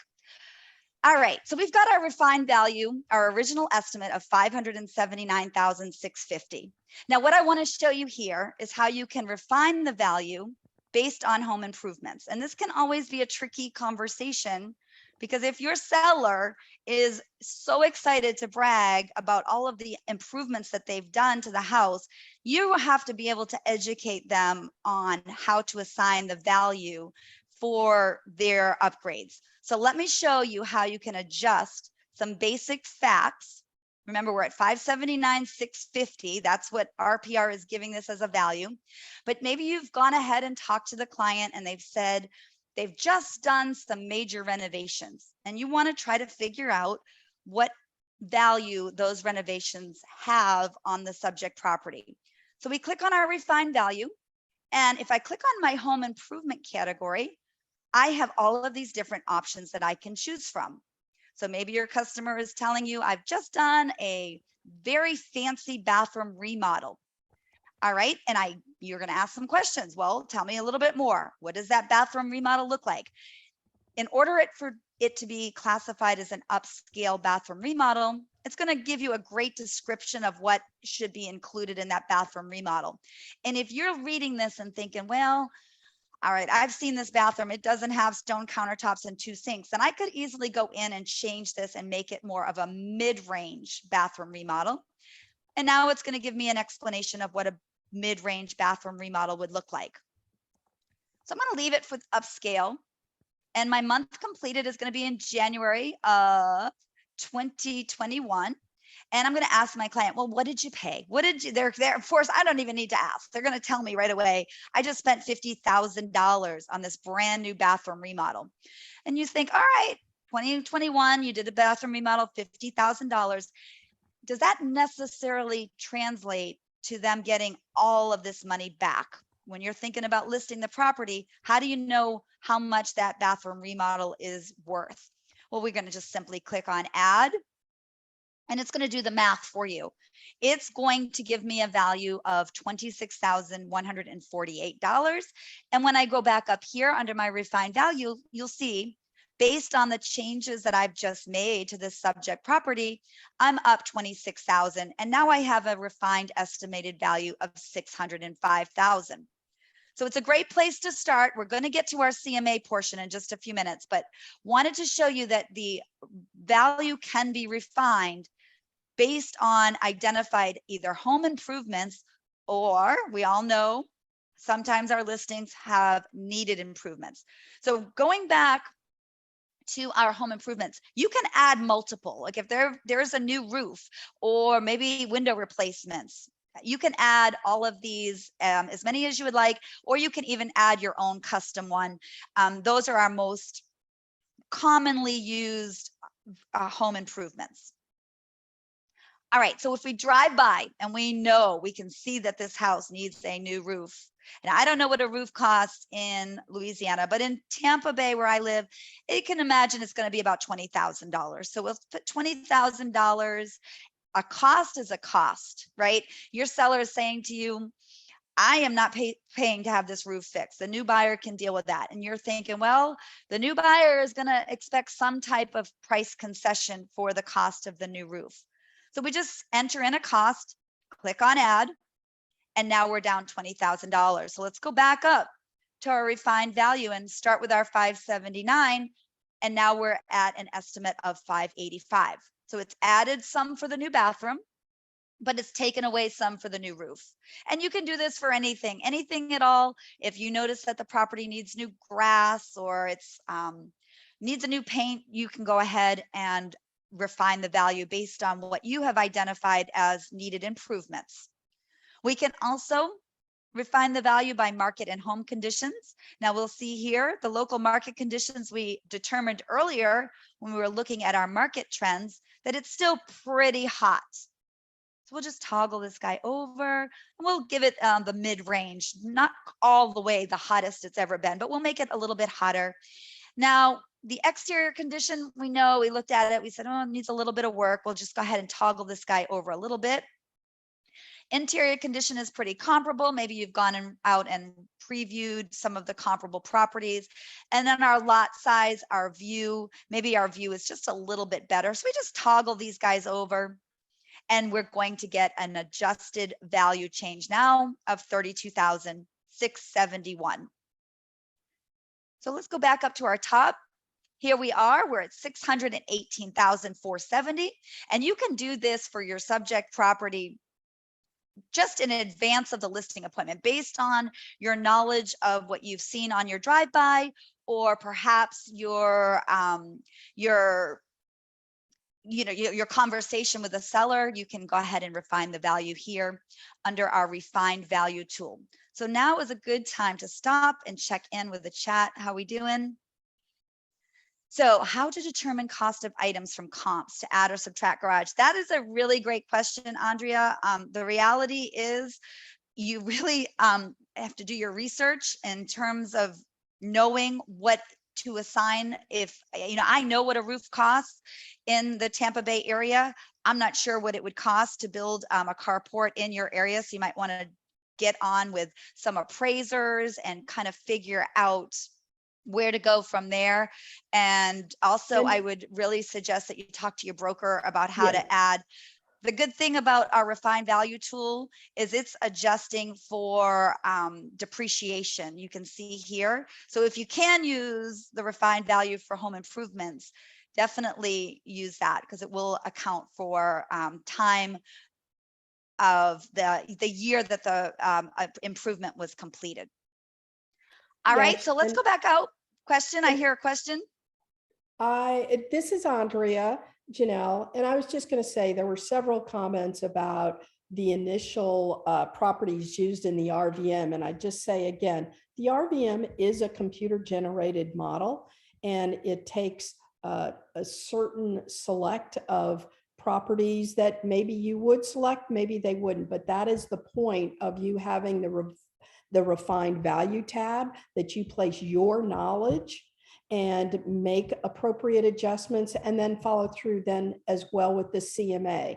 And I'm sure Janelle will show you or to point out in the reports that Sometimes if you have a highly customized, unique property, that RVM may be way off. So when you get to a report, even if it's a property report or a CMA, you can suppress those values. So don't get too hung up on the refined value piece. It can be very, very accurate. And again, it's a good starting place, but you can make adjustments with various tools. And this is where your expertise, market expert, comes into play.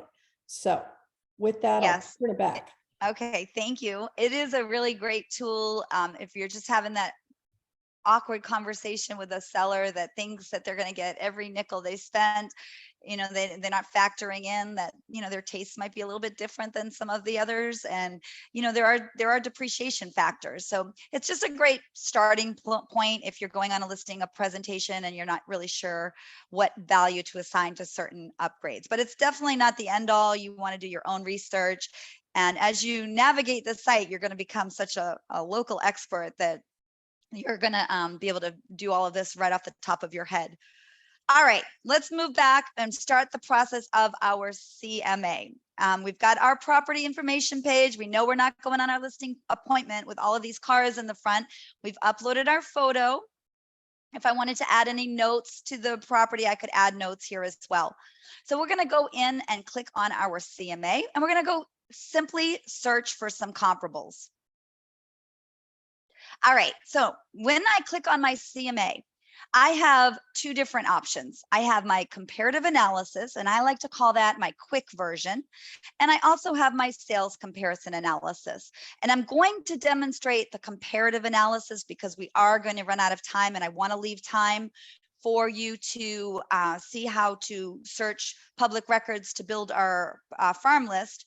We're looking at our comparative analysis.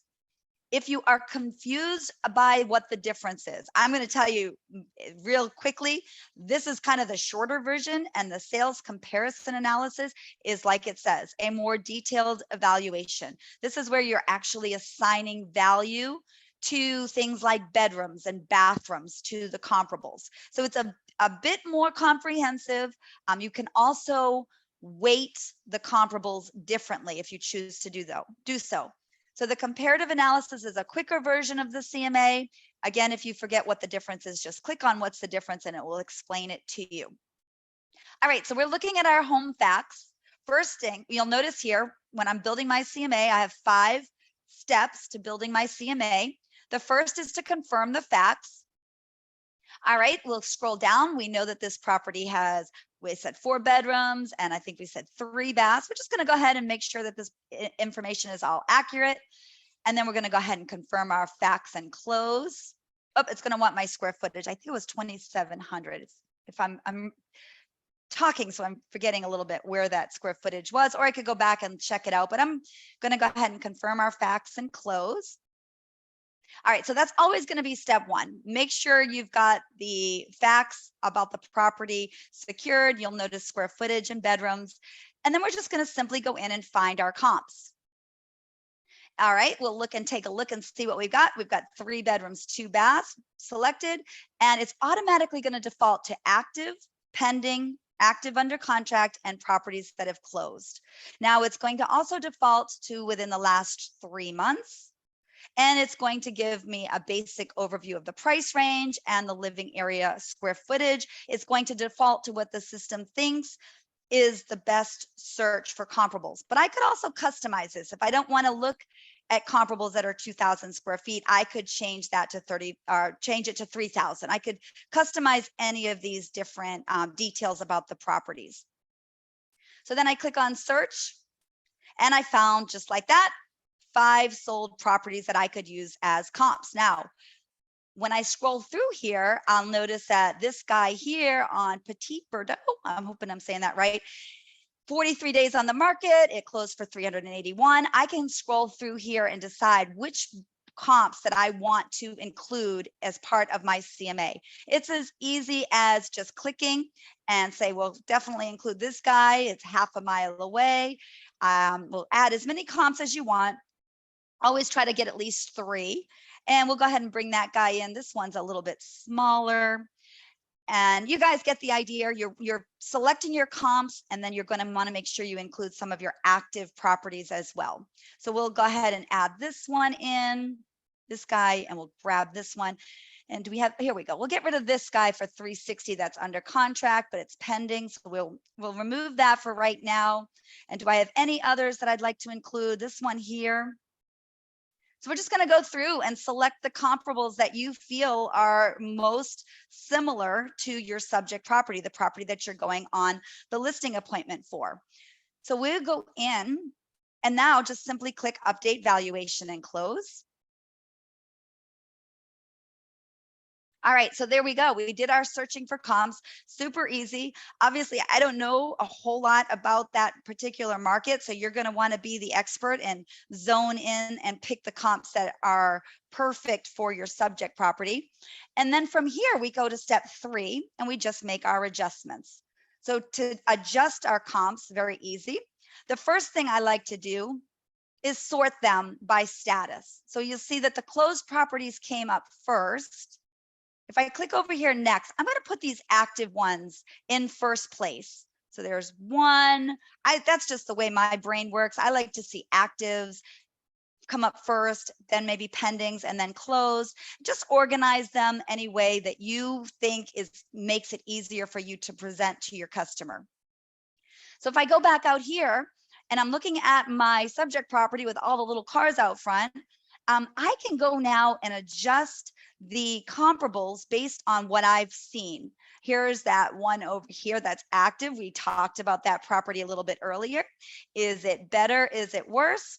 We can just make some decisions based on what we know. We've gone in and viewed this property, and we know 707 Commernier isn't quite as nice. Maybe it's not quite as big, whatever the case may be. We just toggle this over and say it's not quite as good. And then you'll start to see your results become adjusted. So it's real helpful when you're presenting this to your seller, you're kind of going through all of these different comparables. If I want to look at the photos bigger, I can just click on bigger photos, and there they are. So when I print this and I bring it to my listing appointment, I like the nice side-by-side view. I think it's really helpful for a seller to see what not only has recently sold, but what's also active. What's their competition looking like? And you can show them. You can see here, this house is a little bit smaller. We'll go ahead and make this a little bit worse. And then we'll say this guy is better. So I'm just kind of going through the process and showing you how to run your CMA. You're going to want to play around with this. Do it on your own house or do it on your neighbors. We could also add some notes that will be viewable, and we can just say this one is smaller. And you can decide if you want to include that in your reports or not. And you can do the same process for all of the comparables. All right. Click on next, and we could go through and do this for every single one. This one looks like it's closed back in July for $690. I can see it looks like it's fairly new. When was this house built? Does it tell me here? Yeah, year built 2022. It does look like it's brand new construction. So I'm just going to say, yeah, this guy's quite a bit better. And as I toggle this over, you're going to see my adjusted result to the left of your screen is going to change. All right, let's get out of here and go look at our finished product. We'll update our valuation and close. While that's taken a moment to run, I've gone ahead and gone through step 3 of making my adjustments. Now I could go in and review my comp analysis.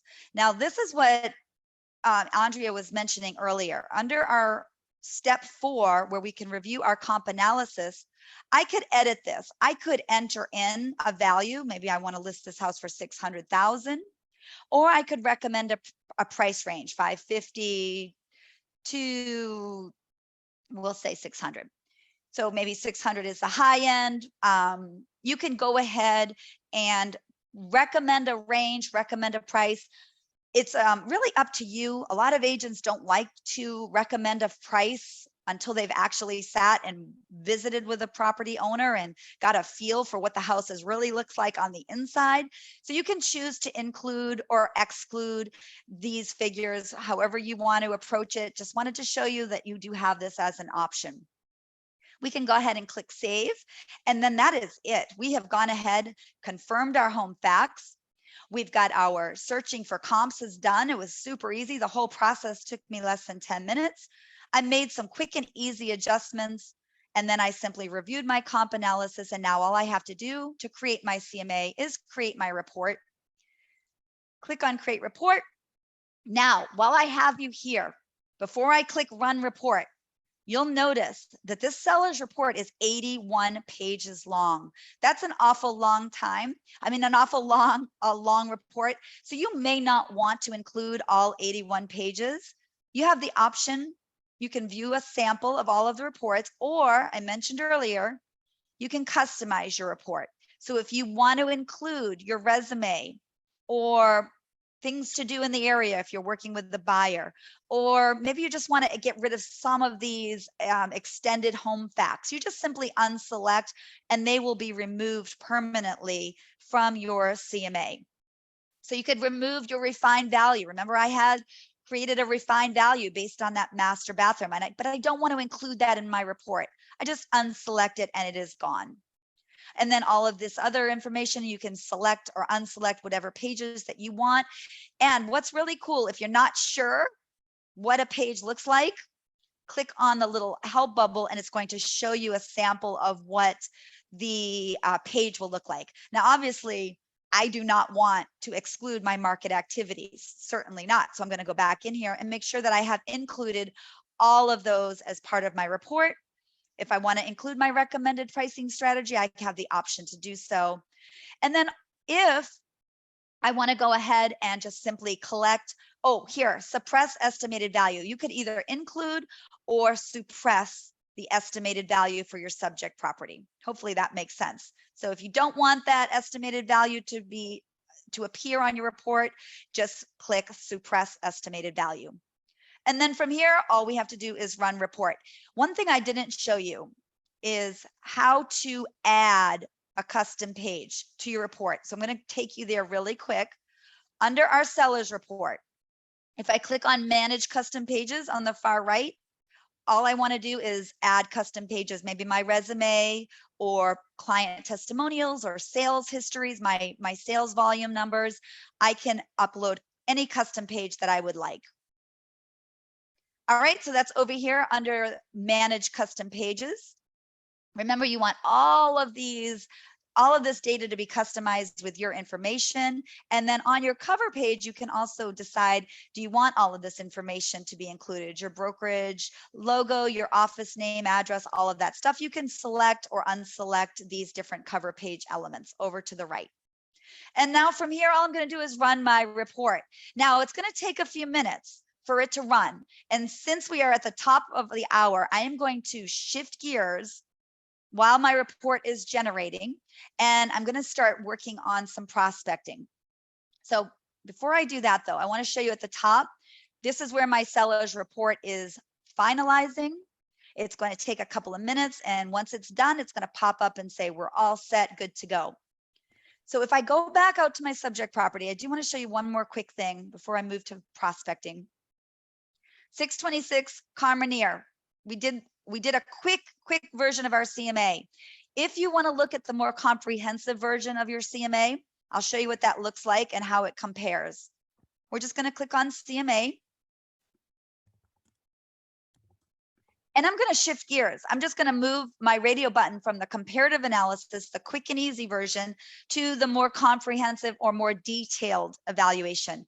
Now, because so many of our appraisers use this for appraisals, or for their appraisal research, I should say, it will ask you for a state license number for if you're an appraiser. If you don't have one, just simply skip this step. And now we're going to go through the same 5-step process. I can confirm my facts. It's already going to pull all of that information over from me that I've already done. Confirm my facts, scroll down, close. Oops, it's asking me for my total baths. There we go.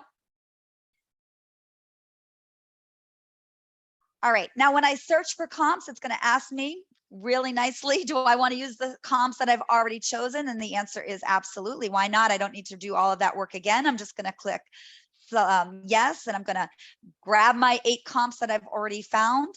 The adjustments is where it gets different. When I click on the adjust comps tab on step 3, you're going to notice a big difference from what I had previously. Now, this is where you're going to need to be able to do some more additional research, where you're going to have to assign values to bedrooms and bathrooms and upgrades, such as maybe there's a pool. You need to be able to know what the value is of a pool in that area. So it's a little bit more comprehensive for sure. But I did want to show you, you do have the option of creating a CMA where you can assign specific value, say for the fireplace, things like that.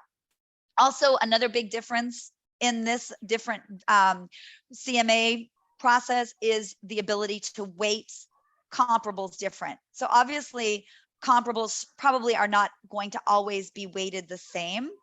So you might want to, oops, there's my report. It's all set and ready for me. You may want to edit and weight them differently. You can customize how you weight your comps. Just keep in mind, they must all equal 100. The total weighting must ultimately equal 100. And from there, we would just update valuation and close, and then simply go ahead and run our report. All right. It's okay. I'm not going to save my changes. I just wanted to show you quickly the difference between the comparative analysis and the sales comparison analysis for our CMA. All right, let's take a quick look at our report. Here's my seller's report. It's always going to be stored for me under my reports. And when I look at my seller's report, it'll ask me up here, look at this. Do I want to post it on Facebook? Do I want to download it, print it? If I download it, let's take a look at how quick and easy that was. Here's my CMA. There's my beautiful photo for 626 Carmenere Drive that I uploaded myself. There's my resume that I uploaded. And if I scroll on down, I can see the refined value that I assigned. But again, I can choose to not include that. And then I've also got a whole bunch of other great data about the subject property, the property history.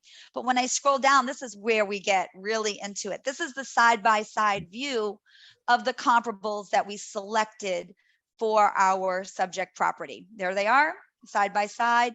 Any notes that I've made, notes from me, will appear also on my report, as well as all of the pertinent details of our comparable properties. So that's how that works. There's your CMA. Now you can choose to include a specific page on every comparable, or you can say, well, that's way too much. Maybe I want to eliminate some of this data. All right, one page I really want to show you always to include at the very bottom. I always have to give a big shout out to this page because it's going to share with your clients, where does RPR get their data? And if you can notice here, they'll ask you that, well, where does RPR get their data from? Well, you see the MLS partners, the public records data. We had that question earlier. I think Phoebe asked about tax information, deed information. All of that data, distress data from public records, is all sourced into RPR, and it really works to help you make a very accurate assessment of your new listing. So always include this page, because if you get that question, well, where'd you get your information? This page will clear that all up. It'll also give you the frequency of our updates. All right, so let's get out of here. And now we're going to go do some prospecting. Are we ready? Let me pause. Yeah, this class is going to go on a little bit longer because we started a little bit late. We had some folks that logged in a bit. So we're going to keep it rolling, if that's okay. What do you think, Andrea? Are we good to go on a little bit? I think whoever can continue to join us, please do so. Again, yeah, we probably got a 10 to 15 minute real late start to the actual content. So continue to join with us if you can. And there's some additional great information. And then Janelle, you'll, I'm sure, tell them where to find additional resources again and learning on your own. So we got lots of resources, but go ahead, keep going. Okay. All right. So let me come back on camera and say hello, breathe, think. I know we covered so much. We did get off to a little bit of a late start. So I am going to, because the prospecting side of things is so much fun and everybody wants to learn how to create mailing labels. So I am going to show you quickly how to create a couple of different mailing lists if you are interested in doing that. It'll take me about 5 to 10 minutes max, and then I'll have you guys out of here. Like Andrea mentioned, if you are interested in signing up for more classes, on your screen, you'll see the Learn tab. Just click on Learn, and you can watch tutorials. You can access printable materials. You can see how other agents are using RPR. You're welcome to join us for additional classes. This is just a great overview of the platform, but we welcome and invite you to join us for other classes. All right, camera off. We're going to go now and shift gears. We've left our buyer search. We've examined a subject property to make an offer, and then we've examined an off-market property to go on a listing appointment, and then we created a CMA. We did a CMA in preparation for our listing appointment. Now we're going to talk about building our farm area. All right, so let's get there. Shut my camera off. All right, so we're on our home screen, and the first thing I'm going to do when I'm creating my mailing list is I'm going to shift gears and go over to my public records search. So I'm in public records, and I am going to type in a location. I'm just going to go in, I'm going to stick with New Orleans. We're going to go to New Orleans, and we're going to go back to our public records search. I'm going to clear all of this out because it's kind of stored it for me. And we're going to apply some basic knowledge that we have gathered from the NAR 2021 Profile of Home Buyers and Sellers Report. On average, they say the average buyer for 2021 was looking for property that was at least 1,500 to 2,500 square feet. That was the most popular square foot range. So we're going to go in and see if we can find some off-market properties that fall in that square foot range. So we're going to leave our property type at single family. When I come back in a few minutes, we're going to shift and go over to condos and townhouses. But all we're going to do is assign more filters. We're in New Orleans, we're in our public records search, and we're going to apply more filters. Give it a second to pop up. Obviously, 5,000 is way too many. We're going to change our square foot range to 1,500. If you haven't reviewed the 2021 Profile of Home Buyer and Sellers Report, I encourage you to check it out on the NAR website. But I'm going to just condense it and show you a few key points. Like I mentioned, this was the most popular square foot range that buyers were looking for. So why not use that information to create a farm list? So under our living area, we've set that square foot range up. And we are not going to look for absentee owners right now. We are going to look in the ownership time range of 10 to 15 years. Now, I don't want to look at sellers that have owned for only 0 to 5 years. That doesn't make a lot of sense. I could look at ownership time 5 to 10 years, but this is kind of the sweet spot, 10 to 15. Statistically, that's the average time that a seller will stay in their house before they're really seriously considering selling. So of course, there's many variables that go into that, but you can do an ownership time search, and we did our square foot range. So all we're going to do now is just simply click update and search. So how many properties in New Orleans do we have that are 15 to 2,500 square feet that have been owned 10 to 15 years? Well, we have a whole bunch. All right, that's way too many for a farm list. So before we go and click on mailing labels, we're just going to use some of our map tools here. Maybe you're only interested in marketing to this area, right? I don't know much about this area, but it looks lovely. We'll click on our drawing tools. We'll just drag our pencil, and we'll just draw a circle around this little area here. And then I'm going to go ahead and click on search in this area. And what do I have? 347. So you can decide, is that too many, or is that just right? Is that just the right number? Whatever you want to do, use your map tools to create the perfect farm area for you. If you just want to look at this little area over here, you can do that. So I've got 347 properties in this area that have been owned at least 10 to 15 years. Now from here, all I have to do is click on mailing labels. And I'll show you what that looks like here. You've got the opportunity to download that to a CSV file, and you can import it to your CRM, your customer management platform, or you've got label options. You could print right from here to your 3 different Avery label options. This is what an example mailing label is going to look like, inclusive of the homeowner's name and their address.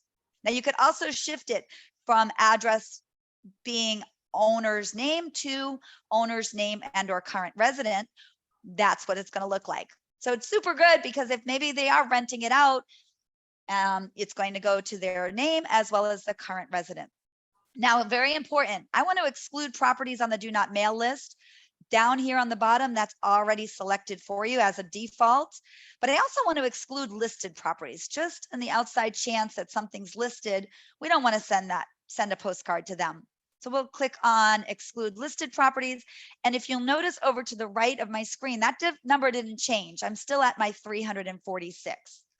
So there, all I have to do is click on print. And now my mailing labels are done, just like that. Now I have gone ahead and created a farm list. Now, if you Google geofarming, you are going to get pages and pages of ads asking you to pay for something that I just did for free. I did not have to pay for this. The only thing that's going to cost me is the paper. So not only have I created a great farm list or a mailing list, I did it for free, and I have my reports at the top of my screen. I don't even have to be paying for additional marketing materials because they're all here for me, either under my reports tab or in our marketing tab. You'll also find some great marketing materials that you can use for your marketing or prospecting. All right, so do you all see how I did that? Is there any questions there? Do I need to repeat? I'm going to go one more step, and I'm going to go and look at our absentee owners, and we're going to kind of do a search for potential tenants. Any questions before I move on? Kathy has a question. I'm going to keep you guys for about 4 more minutes. I promise I'm going to let you get out of here. All right. I think we're all good. Let's click on X this guy out. We're going to stick into the New Orleans area. We're going to leave our status type to public records. If you put all that information in the CMA before, could you? I think you're on live. Can you hear me? I can hear you. I'm so sorry. I had a question. So before, when you were doing the fancier CMA, the sales CMA, if you put a lot more information, like as you were going down, it was asking a lot more questions. Would it do the calculations for you, or would you have to still go in and work on it? You'd have to work on it. You have to assign the value, and that hangs up a lot of agents because they're not sure what a bathroom or a bedroom is worth. If you're comparing a 3-bedroom to a 4-bedroom, you have to kind of know what the value is of that extra bedroom in your area. And the only way to learn that is to research, talk to appraisers. It's the best advice I can give you is make friends with an appraiser that's, willing to share their expertise. I'm married to one. That's a good deal, right? Oh, gosh, you're all set then. Okay, yeah, we had a special webinar with an appraiser, and her name is Candy Cook. I don't know if you all have met her before, but she is a big fan of RPR, and she's a leading expert in the appraisal industry and does a lot of work in RPR. So if you have an opportunity to watch her video, she is in our Learn tab. Okay, I will. Thank you. You're welcome. All right. Finally, we're going to look for tenants. How do we look for tenants? You think about that. Where are they? Well, we don't have apartment searching, but we can look at absentee owner searches. So we're sticking in New Orleans.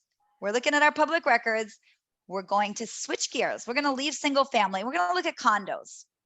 Click on condos, unselect single family.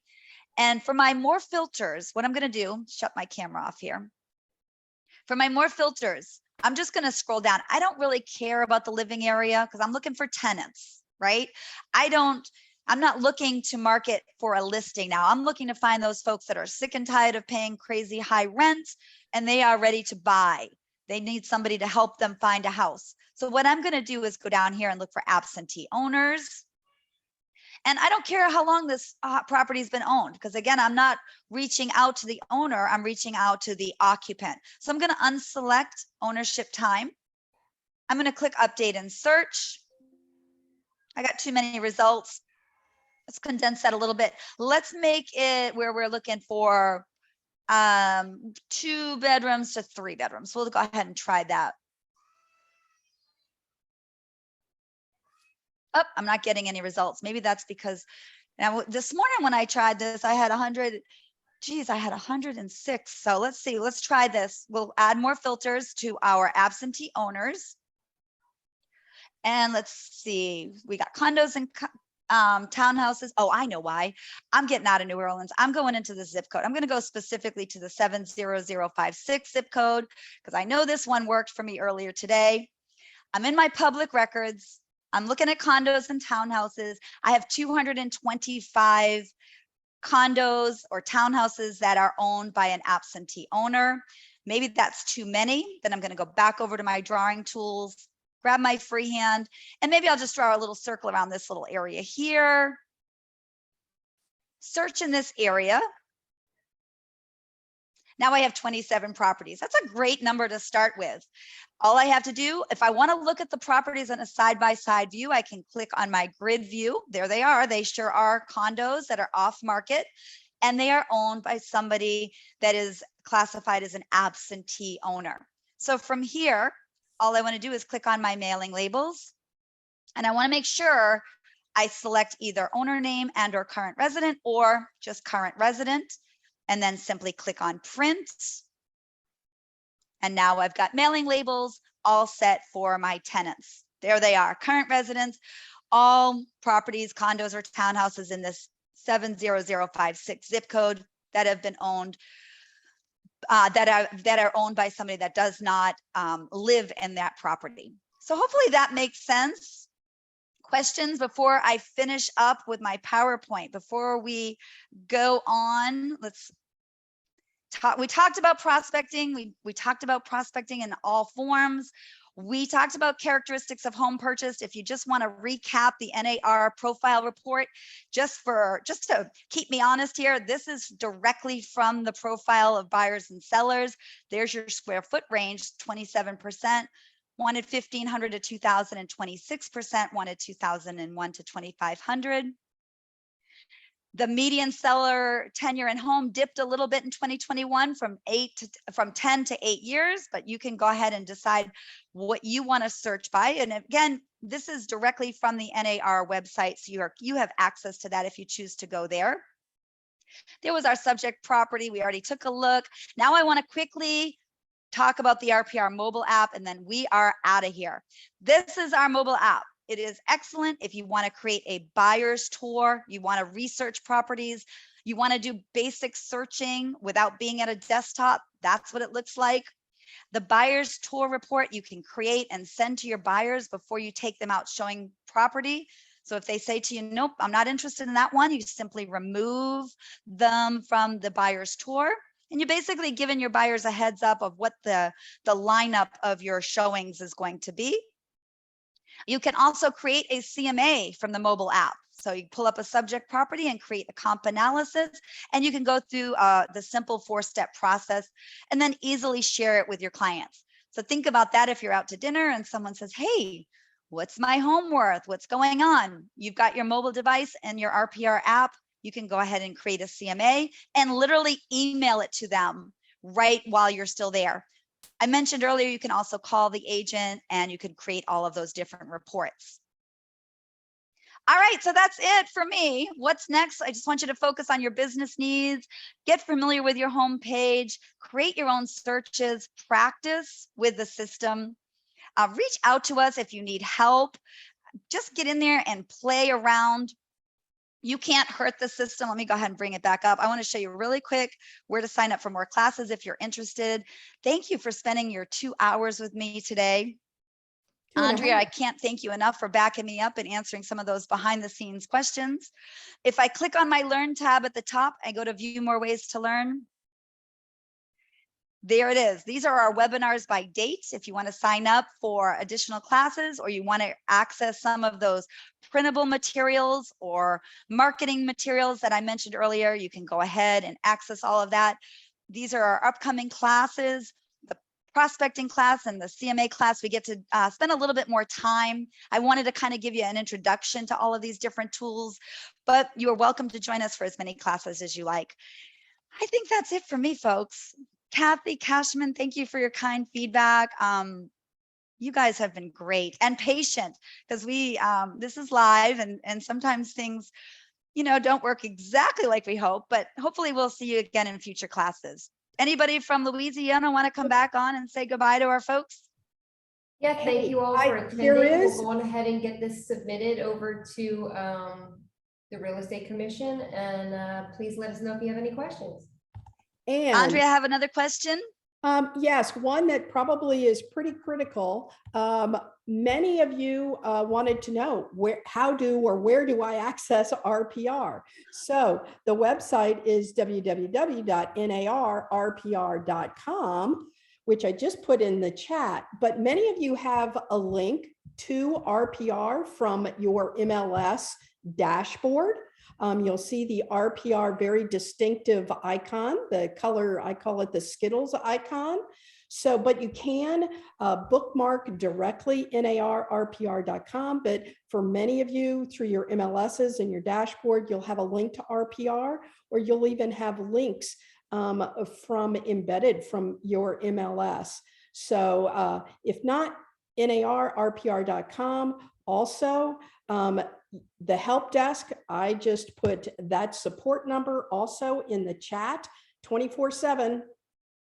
365 There it days is. You guys can take a year. picture of it. Friendly folks in Omaha, Nebraska, don't hesitate to call them. That's what my final words, I think, is support system is great. Feel free to answer that or call them at any point.